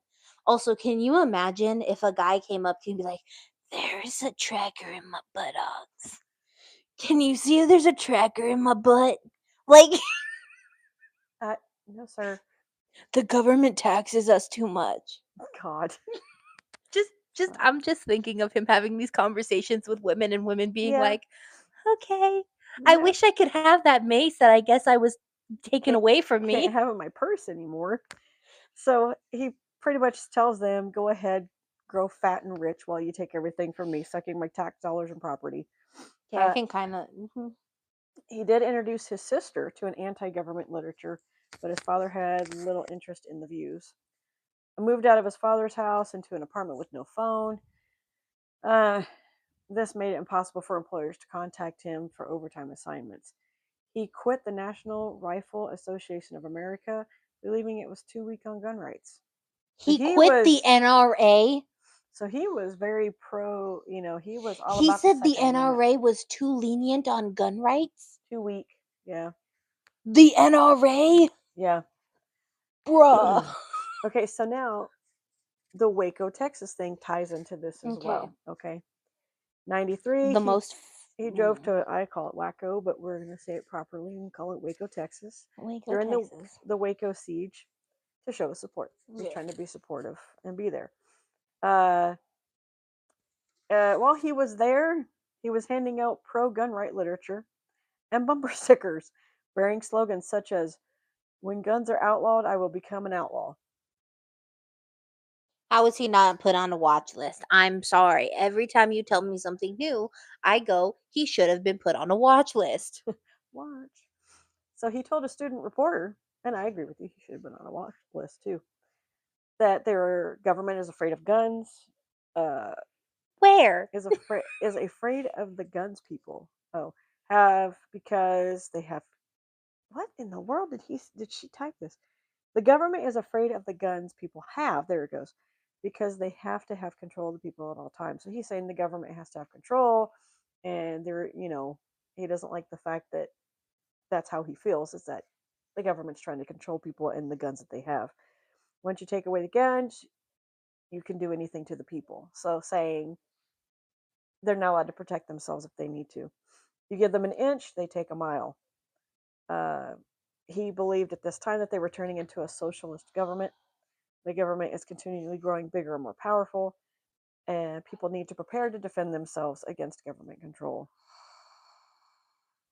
For 5 months following the Waco siege, oh my God, words, meet.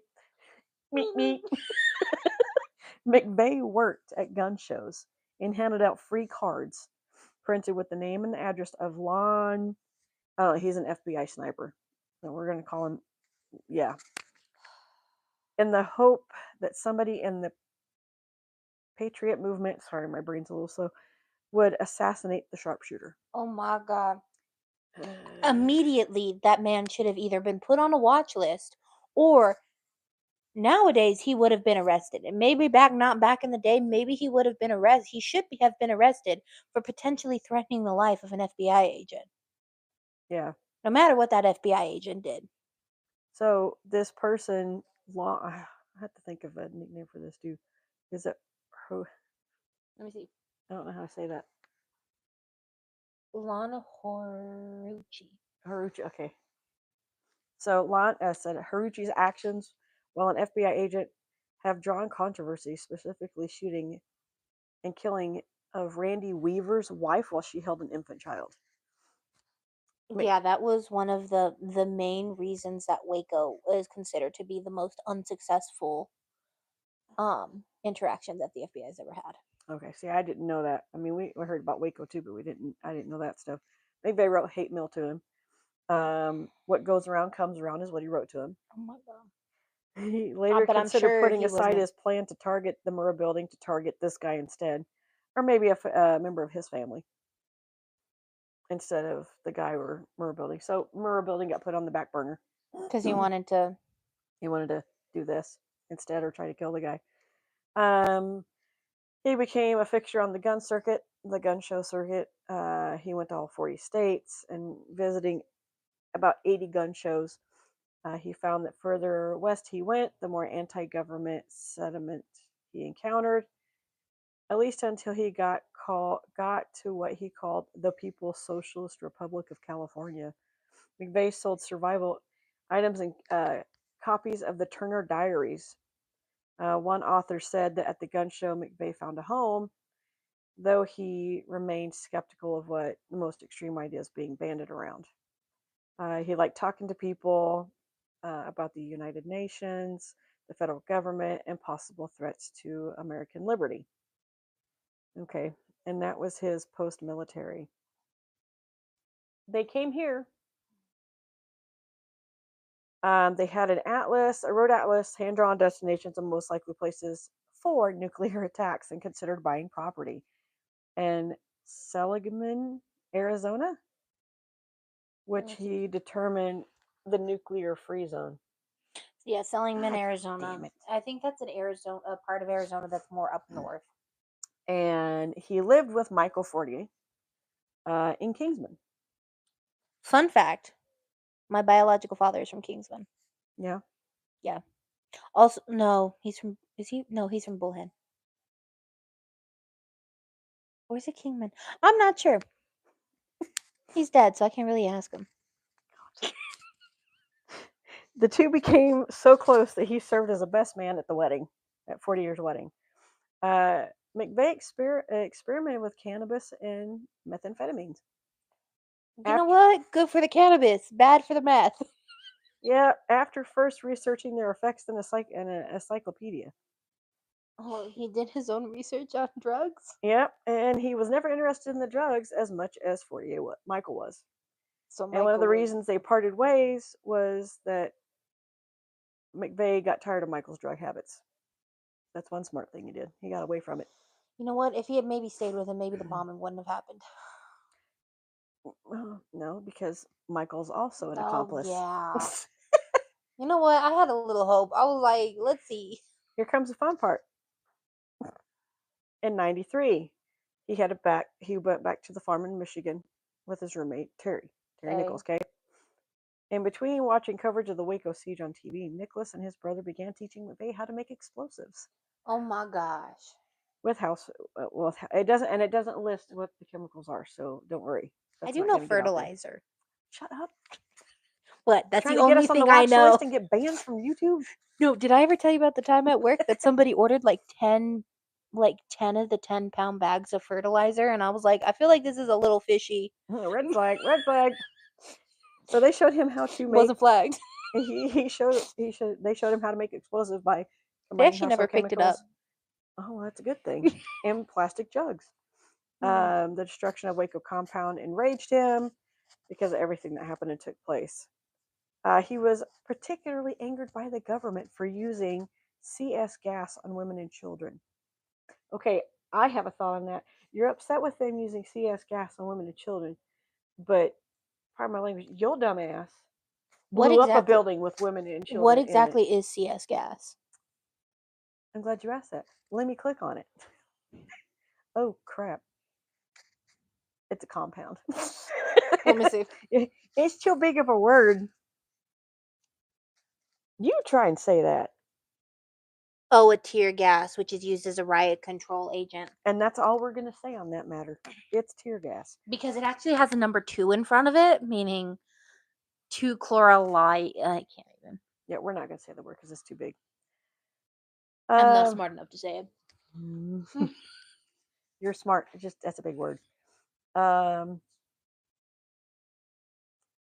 okay. Because they use the same gas in the military, so he was exposed to it. Oh. The disappearance of certain evidence, such as bullet-riddled, still-reinforced front door to the complex, led him to suspect a cover-up. Oh, so because a door was missing. A door was missing. And now we will know what will happen if Michelle disappears. What? What? Oh, because of what I'm reading, huh?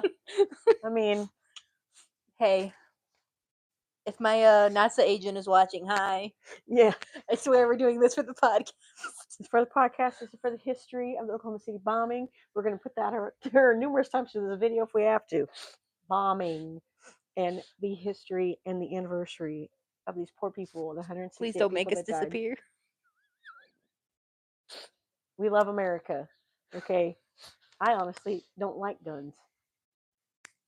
I think like we just, we need some nice. Give me mace and a baseball bat and a cast iron skillet. I'll be Oh yeah, happy. those are What does that say? chlorobenzidine. Pretty much. I mean, that's not even what we were going to say, but I'll take that. Yeah, chlorobenzidine. Yeah, that's actually a better way to say it. I didn't even read the word. I was like, that's too big of a word. I can't even see it because I'm so damn blind. So, after all this, this is so much crap. Yeah. I mean, he pretty much what he did is he distanced himself from people too. His really good, his good friend that he had, his devotion to he sent his friend Steve Hodge a 23-page farewell letter.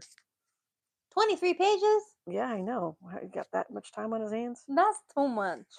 And let's see. I mean, give get me your liberty. emotions out. Oh, he even quoted some things too from Patrick Henry, such as "Give me liberty" or "Give me death." That was to be used against a tyrannical English government. Please use it correctly.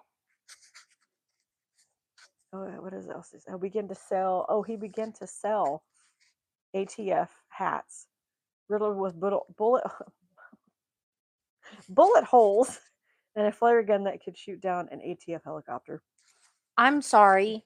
He's he's- still not on a watch list, and he's he's- selling flare guns that can shoot down an No, 18. it's a hat that is riddled with bullet holes and a flare gun, like a picture of a flare gun that could Okay. shoot down a helicopter. Okay. And I I'm thought he trying was to sum selling a this up flare because this is gun. a lot. And what else? Oh, videos. He produced videos detailing the government's actions at Waco. Handed out pamphlets with titles such as "U.S. Government Initiates Open Warfare Against American People." Can he just like sum that up into letters? And Waco shootout evokes memory of Warsaw 43. He began changing his answering machine, greeting every couple of weeks. Two various quotes by Patrick Harris: "Give me liberty, give me death." He began experimenting with pipe bombs and other small explosives. Government imposed new firearm restrictions in '94, which McVeigh believed threatened his livelihood. He associated himself with the friend, explaining in detail what each sentence meant to him. McVeigh declared, "Those who betray or subvert the Constitution are guilty of sedition and or treason or domestic enemies and should and will be punished accordingly. It also stands to reason that anyone who oh my God, Sympathizes? thank you. How hard time words today with enemy or gives aid or comfort to aid enemy likewise guilty is likewise guilty." So pretty much, do not sympathize with somebody who is an enemy, or don't give aid to somebody And who's he's done basically something. saying the government and anyone who supports the government is that's a majority of the United States. Yeah, pretty much. How He is. keep my mouth shut. Mind you, this is the letter to his friend. He's also told him that he will uphold and defend the Constitution against all enemies, foreign and domestic. And that, you, the domestic problem. And I will, because not only did I swear to, but I believe that it's what stands for in every bit of my heart and soul and being. He knows in his heart that he is right in his struggle. He has come to peace with himself. My God and my cause, blood will flow in the streets. Good versus evil, free men versus socialist wannabe slaves. Pray it is not your blood, my friend. And that's pretty much what he sent his friend. Blood will run in the streets. Yeah. So now at this point, him and McVeigh, Nichols and McVeigh, began making bulk purchases of the nitrate and the other item that I will not say. And we already know what it is. For resale to survivalists, since rumors were circulating that the government was preparing to ban it. Here's the plan. I told you. Well, you now I don't think they've. Look at this. All this, all the way down to here, to accomplices. This is everything for the Oklahoma City. We haven't even got to the damn trial yet. So that's why I'm trying to just read through this and sum up as fast as I can. I'm sorry, I keep interrupting. You're fine. Well, it's just there's a lot of information. There's a lot. And I don't think they've necessarily banned it. I think they just monitor it now. I think like if you buy too much, they were planning on banning it, so that's why they were bulk buying the two items. Now you get put on a watch list if you buy too much of it. Yeah. If you go to 2 different stores and buy it at 2 different stores, you're immediately put on a watch list. Yeah. So he wrote 2 letters. So buy your fertilizer at one place. He declined to participate in 48. Mm-hmm. Michael, he declined to participate in the blowing up the federal building. He also told his wife about the plans. So his wife knew exactly what was going to happen and what was going on. McVeigh did 2 letters to the Bureau for the ATF. The first titled Constitutional Defenders and the second ATF Read. He denounced government officials as fascist tyrants and stormtroopers and warned ATF, all you... Sorry, did you say stormtroopers? Yes, I did. Mm-hmm. Is it tyrannical? That word you said earlier. Tyrannical? Thank you. MFers, mother effers, will swing in the wind one day for your treasonous actions against the Constitution of the United States. Remember the Nuremberg war trials. And there's a citation, little numbers. He compared it to the Holocaust. Do you know what the Nuremberg trials are? I'm having a feeling we're going to learn about it later. The Nuremberg trials are where they put the Nazis on trial for the Holocaust. Yeah, so he brought that up. Hi, Moo. Hi, baby. I'm sorry. Are we getting loud? We're so sorry. I'm sorry, I'm getting loud. Hold Lay on. down, Mama. But he just It's okay. compared what the government was doing It's to okay. being Nazis. Hi, baby. It's okay, baby. Yes. Yes. We're okay. He also wrote a letter to recruit a customer named Stephen Colburn. A man with nothing left to lose is a very dangerous man, and his energy, angry, can be focused towards common righteous goals. He is pretty much, and then he asked if you had a family, if you had a wife, if you had kids, would you want to back out the last minute to care for the family? Are you interested in keeping your firearms? So he's just like asking him all these questions. In short, I'm not looking for talkers. He was a Nazi himself. He wasn't looking for talkers. He was looking for fighters. And if you are a Fed, think twice. Think twice about Constitution and you are supposedly enforcing. Isn't enforcing freedom an oxymoron? And think twice about catching us with our guard down. You will lose just like Deegan did, and your family will lose. And this is the customer, Stephen Coleman, that he sent the letter to. He began announcing that he was progress from the propaganda phase to the action phase. So went from propaganda to action. He wrote to his Michigan friend, I have certain other militant talents that are in short supply and greatly demanded. Let's see. He later said he considered a campaign of individual assassination with eligible targets, including, here's the including, Attorney General Janet Reno. Reno, right? It's Reno, not Reno. Okay, I said her name wrong. I apologize. Judge Walter S. Smith Jr. of the Federal District Court, who handled the Branch David, whatever trial that is, and the Lon Haruchi, a member of the Federal Bureau of Investigation hostage rescue team, who shot and killed Vicky Weaver. He also wanted Reno to accept full responsibility, indeed, not just words. You know what's funny? As I remember that being talked about when this all took place, that he wanted her to take responsibility for things. The assassination seemed to be difficult, but he decided that since federal agents had become soldiers, he should strike at them and their command centers. After the bombing, he was M11th. Okay. About his act and the deaths he caused. And he said in letters to his hometown newspaper, he sometimes wished he had carried out a series of assassinations against police and government officials instead. Okay, I want to go and find. Well, we're going to skip over the Oklahoma City bombing part of it because we already know everything that happened. Okay. Oh, okay. So the bomb did consist of 5,000 pounds of what he mixed. 5,000 pounds? 5,000 pounds.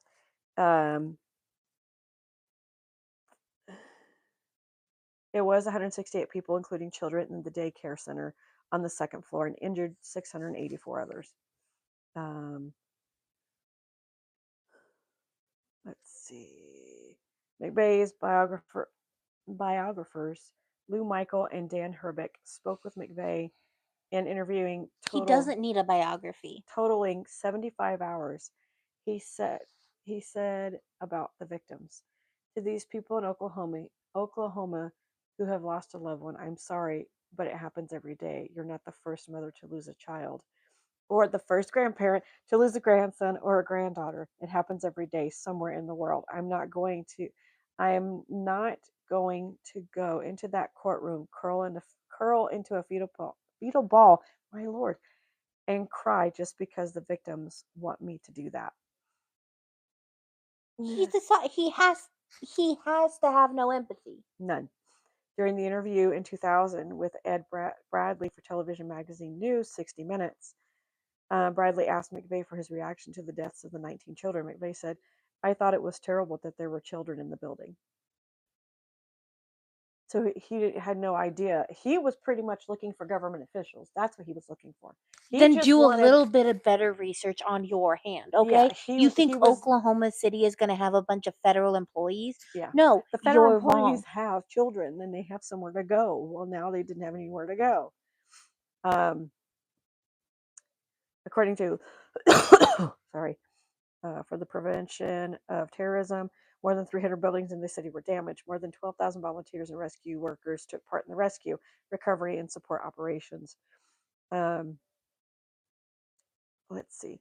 In reference to the theories that McVeigh had assistance from others, he responded with a well known line from a film, A Few Good Men.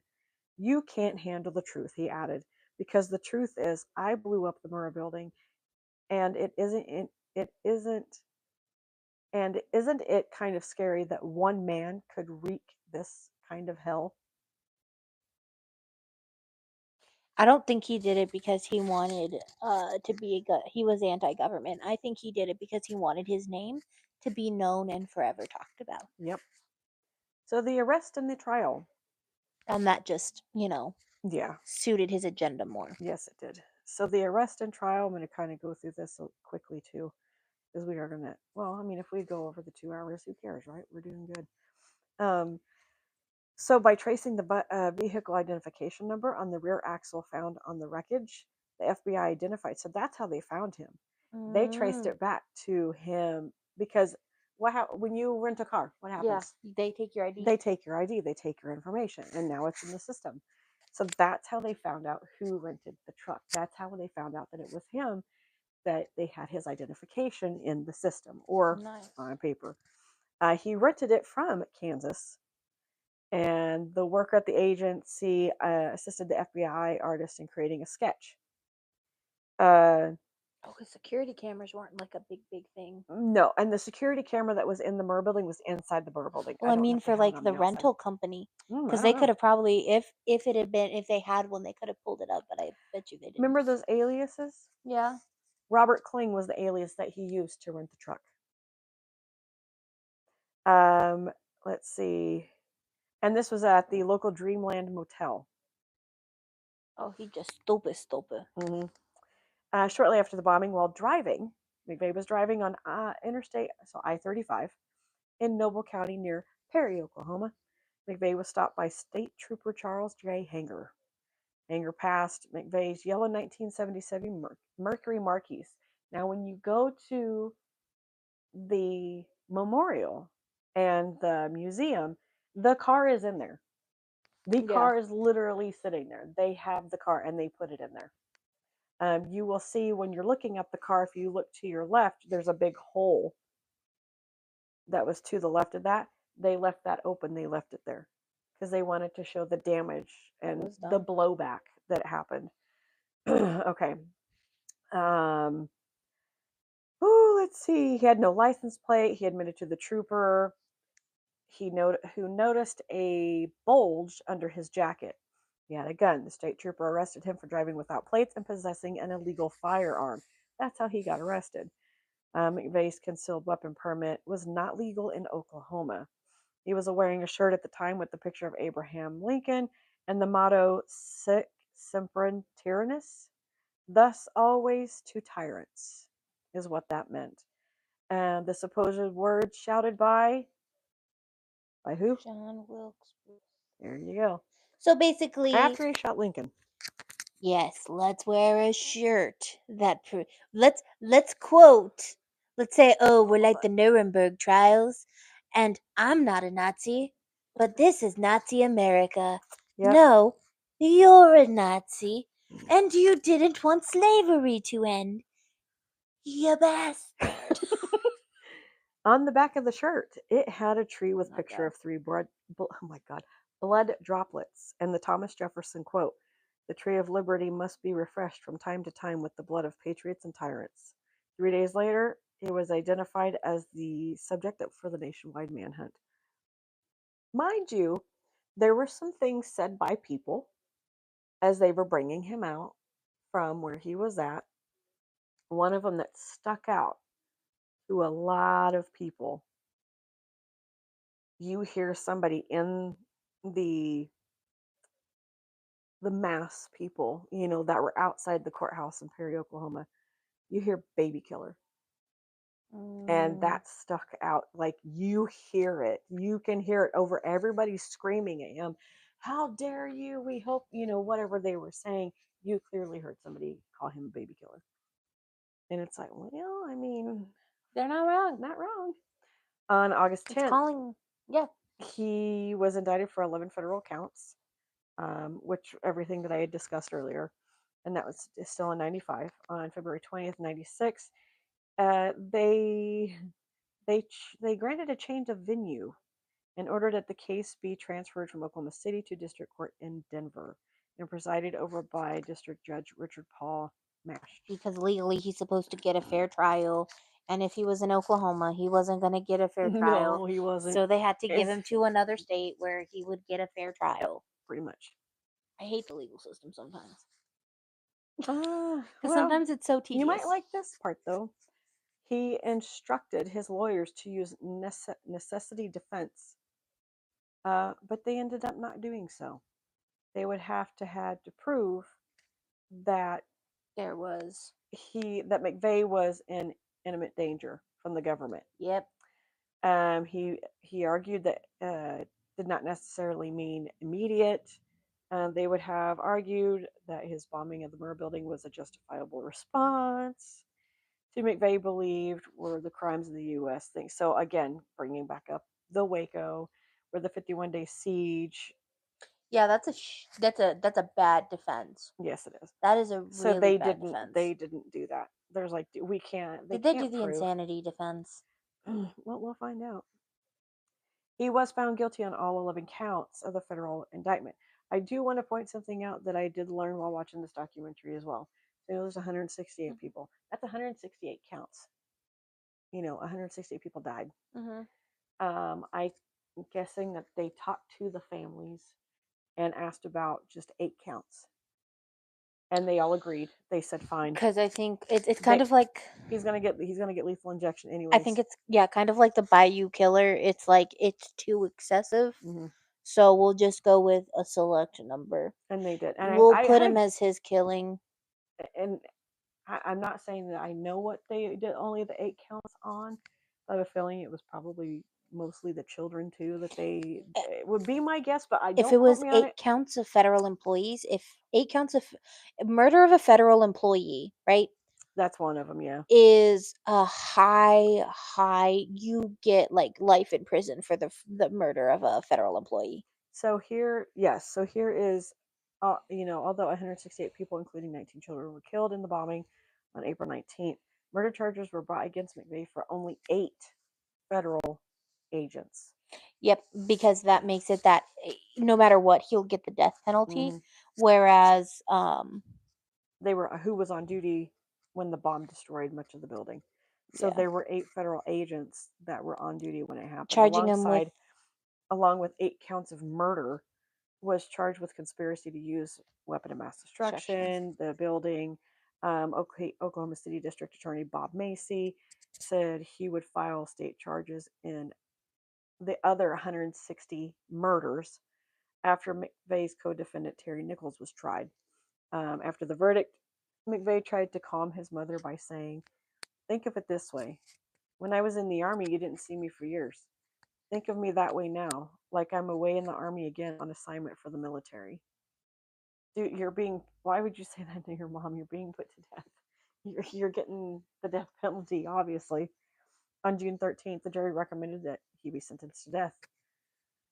The Department of Justice brought federal charges against McVeigh for causing the deaths of 8 federal officers, leading to a possible death penalty for McVeigh. They could not bring charges against McVeigh for the remaining 168 in the federal court because those deaths fell under the jurisdiction of state of Oklahoma, so they could not do it there. He was convicted and sentenced to death. State of Oklahoma did not file murder charges against him for the other 160 deaths. Because that would it would essentially cost them extra money. And I hate to say it, states sometimes have to think about their own personal budget. Yes, they do. Because they have to now rebuild their state. They have to think about their budget. Yeah. And then, so incarceration. I'm not going to get into his accomplices because he's the moron that did this stuff. Um, he was so they both were tried. Him and Nichols were both tried. Fortier, I think, got tried, but I don't. I think he just got jail time. I I think he either believe he got got jail jail time time. or he got time served. Yes. So they requested a national televised execution, but it was denied. So they wanted it to be televised so people in Oklahoma could see it.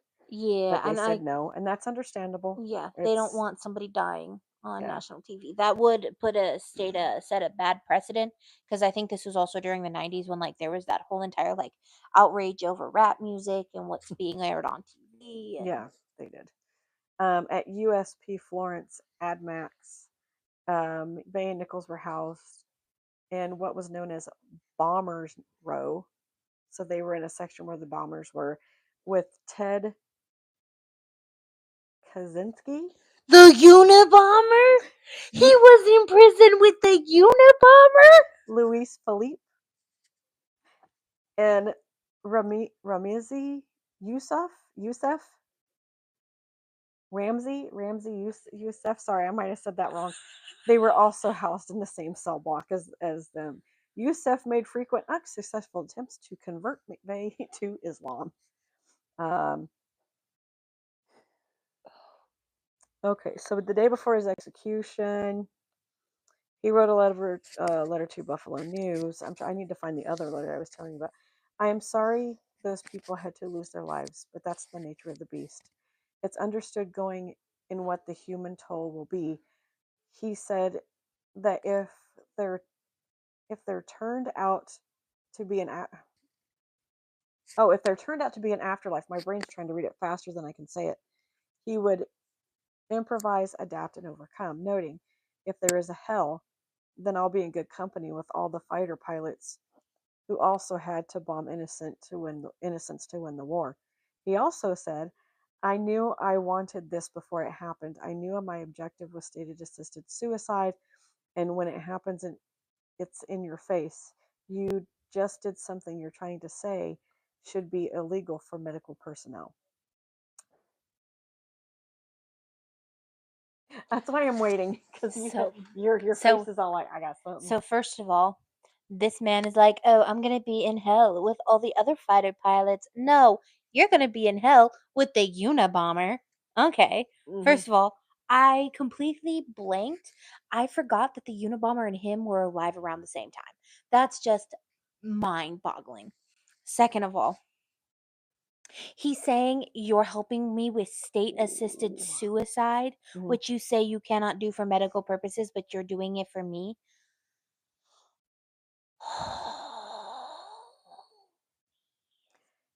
So here's some positive.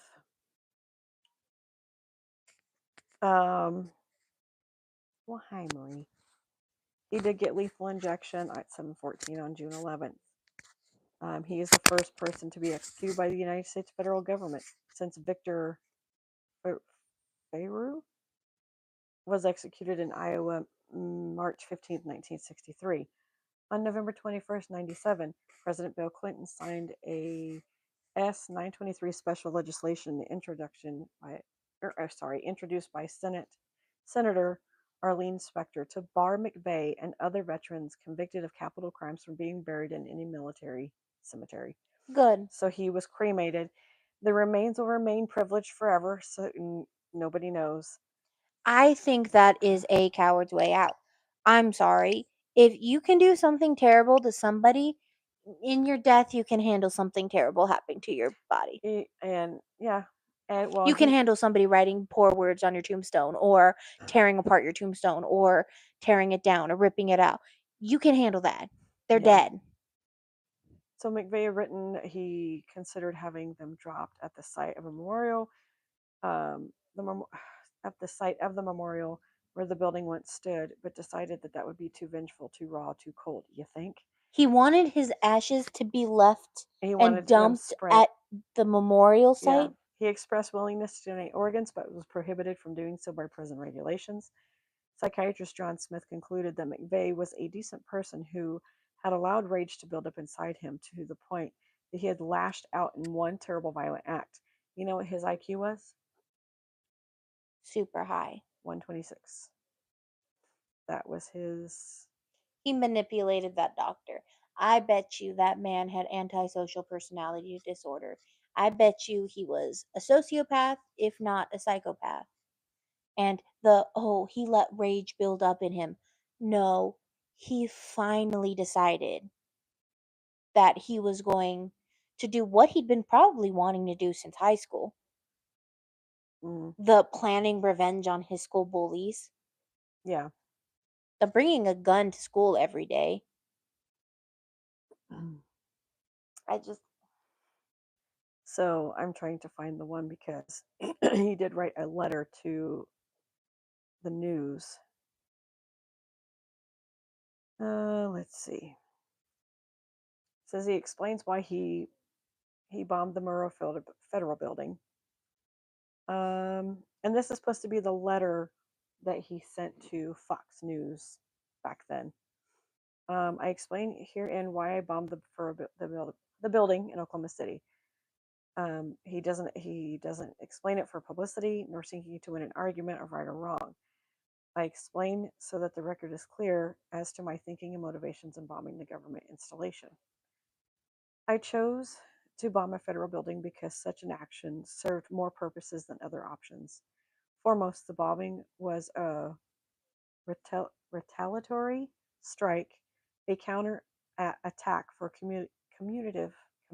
oh my god, cumulative, I can't even read, raids and subsequent violence and damage the federal agents had participated in over the preceding years, including but not limited to Waco.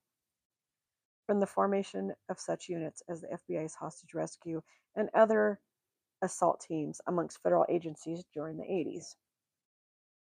Um, Also, with the Waco incident, federal actions grew increasingly materialistic, or yeah, and violent to the point where at Waco, our government, like the Chinese, was deploying tanks against its own citizens.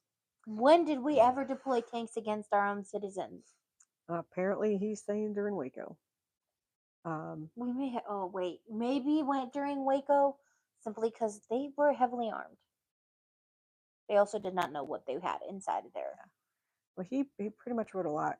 Knowledge of these multiple and ever more aggressive raids across. No, why are you sending me stuff? Stop it. Raids across the country constitution an identifiable pattern of conduct within and by the federal government and amongst its various agencies. For all intents and purposes, federal agents have become soldiers, and this in quotes, using military training, tactics, techniques, equipment, language, dress, organization, and mindset, and they were escalating their behavior. Therefore, the bombing was also meant as a preemptive or proactive strike against these forces and their command and control centers within the federal building. When an aggressor force continually launches attacks from a particular base of operation, it is sound military strategy to take the fight to the enemy. Additionally, uh, borrowing a page from the U.S. foreign policy, I decided to send a message to a government that was becoming increasingly hostile by bombing a government building and government employees within the building who represent that government. Bombing the Murrah Federal Building was morally and strategically equivalent to the U.S. hitting a government building in Serbia, Iraq, or other nations, based on observations of the policies of my own government. I viewed this action as an acceptable option. From this perspective, what occurred in Oklahoma City was no different than what Americans rain on the heads of others all the time. And subsequently, He's my a coward. mindset was and is one of the clinical detachments. The bombing of the Murrah building was not personal, no more than when Air Force, Army, Navy, or Marine personnel bomb or launch cruise missiles against government installations and and their personnel. I hope this is a clarification applying ample addresses your questions. Sincerely, Timothy J. McVeigh. And apparently there's a part two, which is what deals with you expressing interest in having your execution televised. So that's pretty much just questions that they were asking him, and I don't feel like going through all that. So he's just a coward who Mhm. wanted to do something bad. All the way backwards. And He pretty much did it, and he has no regrets doing it. nope, he does not care. He's apparently, I mean, even in him saying, "I'm sorry that there, that there were children in the building." I'm sorry, this is just me. But if you're going to bomb someplace, you should do a little bit of research into it. If you don't want to hurt innocent children and innocent civilians, you should make sure that there's no innocent children or innocent civilians in it. I'm sorry. Yeah. So pretty much that sums up everything that happened that we just went through in the 2 hours. 2 hours So, of this. as I calm down for the rest of the night, You're welcome. my case next week is also gonna have a letter. Sorry. She's all, what was that? Sorry, Milan. My case next week is gonna also have a letter, but it's not a "I'm angry at you" kind of letter. It's a "Was this guy on drugs" kind of letter. Who is this And man? what is it that you're doing? I am doing the Jazz Killer of New Orleans, Yes. aka the Axeman of New Orleans. Because he goes by 2 names. I like Jazz Killer just because it matches the name. The Jazz New Killer of Orleans. New Orleans is a very, very good name for him. And what was but- our discussion the other day? That we were talking about me and New Orleans. Yeah, I don't know yeah. what it is. For whatever I don't reason, she know. just loves New Orleans. I think you're really gonna like this case. Never been to New Orleans, and I don't know, the Bayou Strangler. There's the name. The name is what got me. And then when she's all like, the Jazz Killer of New Orleans, I'm like, yep, we should do that one. Yeah. I think you're really gonna like the Jazz Killer of New Orleans. Because fun fact, it's unsolved. Oh, I like unsolved. We can try and solve it ourselves. Well, In a sense. here's the thing. I will give a list of theories. I'm of course gonna start with the wackiest theory of all. Okay. Which I think you're all gonna really love this wacky theory. Okay. But yeah, I already did research. I already wrote it out. I also wrote out. You can ask her. All 2 this more week, after this. I wrote out episode 8, 9, and 10. And then after we get to episode 10, 11. when we get to episode 11, it's going to be a Q&A So we'll that just you can ask on the podcast, and Yeah. you can ask questions. You can make suggestions of who we should talk about next. I will tell you though, when it gets closer to spooky season, we've yeah. got that kind of planned I out want to too, do little bit. a case on a woman named Half Hanged Mary. I'm gonna do mine on October. Well, for October, because of it being Halloween. Mine is going to be Mr. Edgar Allan Poe. I want to do that, and then I'm thinking of sometime in I think after these 2 ones and the thing. I think I know what I'm gonna do in It's all right, Mulan. It's just John. It's just Dad. after the Q&A. I think I'm gonna do the Blackout Ripper. Ooh. Maybe we need to do Jack the Ripper too. We're not gonna do Jack the Ripper yet. No, that's going to be more fall. That's gonna be more fall, but we're gonna do definitely talk about the Blackout Ripper. I think the Blackout Ripper is like one of those that like nobody really knows about him, but like when you find out about him, you're like, this man is terrifying. He's far more terrifying than Jack the Ripper, and he should be the one who's called the Ripper. Yeah. So he was an awful human being. That's the plan for the next After 3 videos, this right? man. What's the next 3 videos? The next 3 videos. Videos. We have the Jazz Killer of New Orleans, Silk Road, and then we have the Alpha, the Red Pill content, Yes. Alpha Male. I was joking. High Value Men. Was joking yesterday about how we were laughing and cracking jokes about doing what is it? Who said it? Oh, it was yeah, just going to Who be an Said It? episode of Who Said It, and then we'll say what the quotes are and what it is, and then we're going to say who said it, and it's going to be the most either not obscene but most ridiculous comments that somebody could say think of. that you could think of that somebody would possibly say, and that's pretty much we thought about doing that segment. It's gonna be a little bit political, Yeah. but not in the sense of where that's where it's gonna just be full It's on. just going to be a bunch of politicians and what's some of the craziest things they've said. I also want to do like a true or false because there's been a couple of times in history that is like wild. Like, I mean, potential fist fights on the Senate floor. Yeah. It's been crazy. Folks, I'm going to be bringing you something soon. Myself and my friend David Hall are going to bring you the adventures of finding UFOs and Bigfoot. Jeez, that ought to be fun. I'm saying that ought to be fun. Okay, Yeah, it'd be fun. because we are going to be true on this because David Hall, who I've known for over 50 years, and I, when we were young, we were in our backyard, we had put a tent up. That night, we walked, well, I got out of the tent, and he got out of the tent, and I said, "Do you see that light up there?" But it was right above the Catalina Mountains, literally, like right above it. And at first, of course, my first thing was, it's a UFO. I mean, a UFO, excuse me, a helicopter. I go, helicopter, definitely a helicopter. And David kept looking at it. He goes, "Well, why is there no like other lights other than this bright white light?" And again, on a lot of times on helicopters, they have the bright light that's a spotlight. Okay? It was just sitting there above the Catalina Mountains, and we were both like, I don't know, just dumbfounded by it. Because back then, we were both into the Bigfoot theories and all that stuff. And we were going to be the first to find a true and actual Bigfoot. But of course, time went on and it never happened. So, back to this quick story that I'm telling you, we watched the light. We heard jets coming from the Air Force Base, and we noticed that 3 of the jets were heading towards a mountain. Excuse me, Catalina Mountain, and the light just stood there, and it started glowing a little bit more, and I was like, Sorry. what Smashing me. is that? What if Hi. it's not a helicopter? We're almost done. As the jets were almost to it, it went at a speed that I can't explain.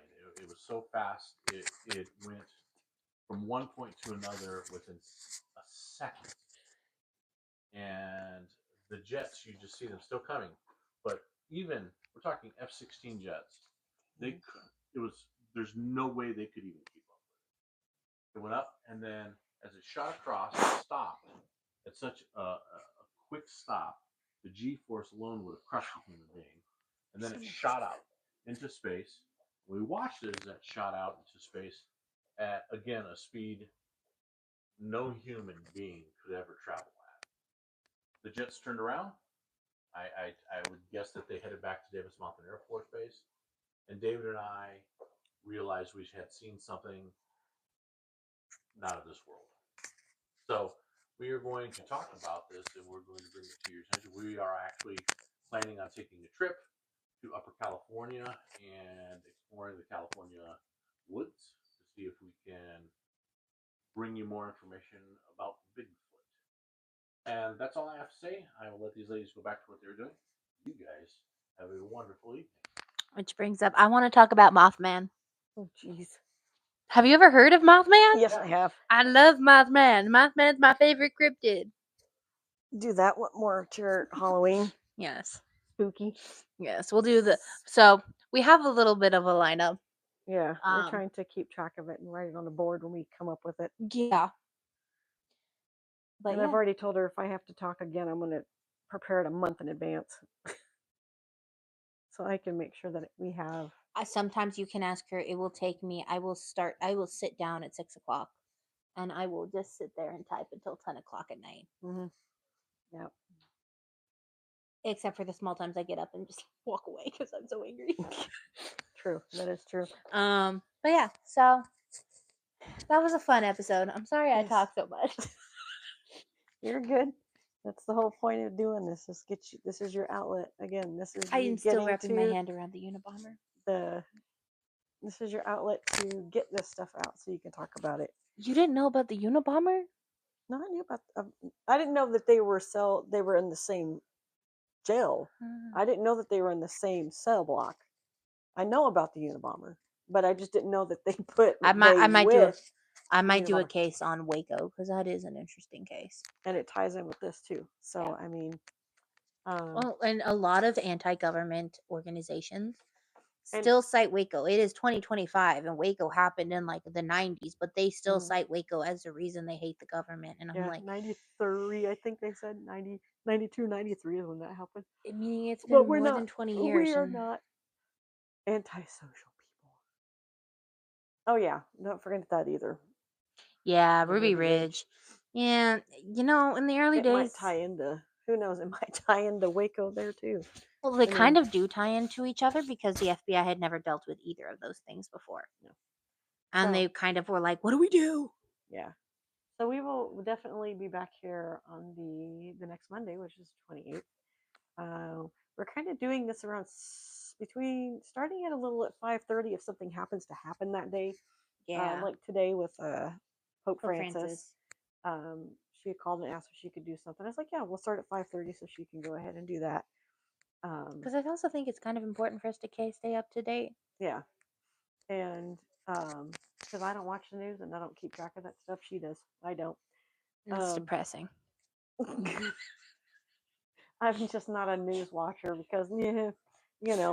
But I don't think you understand. I woke up this morning and I turned on my phone and I just see CNN. Pope dies at 88, and I was like, no. I didn't She even called get to. She called me because she'd been crying. So I didn't even get to like have a good morning to fully wake out of bed. I was still half asleep when I read that. I was like, no, not the Pope. So we definitely do have a lineup. I mean, she's already got the next 3 weeks covered, 3 Mondays covered. I was really interested in the topics. Yeah. And they are long topics. I will give you that heads up. I think they're like 9 pages each. Okay. So about the hour and a half, 2 hours. Screw starting at 30 minutes to 45. We just went straight to 2 hours. We're doing good now. We're on 2.5, almost 3. Jesus Christ. You know what? We It's gotta been a stop. long day. So we definitely have a lineup of what's coming up next. I'm still trying to figure out what to do on Wednesdays to kind of pick up a little bit more. I'm still working on trying to get banners. While we were talking, I was thinking about what I can put up here, like for our podcast banners, for like the different seasons and whatnot. Because that's just Also, me. the TV works. I know the TV works. We finally can see your comments all the way across the room, but we can And see them. I will let you know next week is going to be an interactive one because I'm going to show you our door because there's something that's really important to the case that happens with doors. Okay. So be prepared for interactive. Okay. So get ready to go. But all right, guys, we will definitely see you next Monday around 6 o'clock. Thank you everybody for joining. Thank you, Angela and Thomas, for jumping on here and being our moderators. Not sure, Thomas, if you were able to reach out to TJ or Duck Hunter on YouTube. Just let them know that we miss them and that we know you're always ready. Yes, we know. You're usually here before Thomas. But yeah, just let them know that we miss them and hopefully everything is okay on their end because they're my other 2 moderators that haven't been on here in a while. I'm concerned. I don't know what's going on. I just hope they're okay. But we will definitely see you guys next Monday around 6 o'clock, 5:30, 6 o'clock, same time, same YouTube channel. So we will definitely see you guys next week. Love you all. And have a good night. Have a good rest of your work week. All right. Bye. And don't think about the axe, man. Yeah, don't. Such a dork. Good night, guys. Don't think about him. Don't think about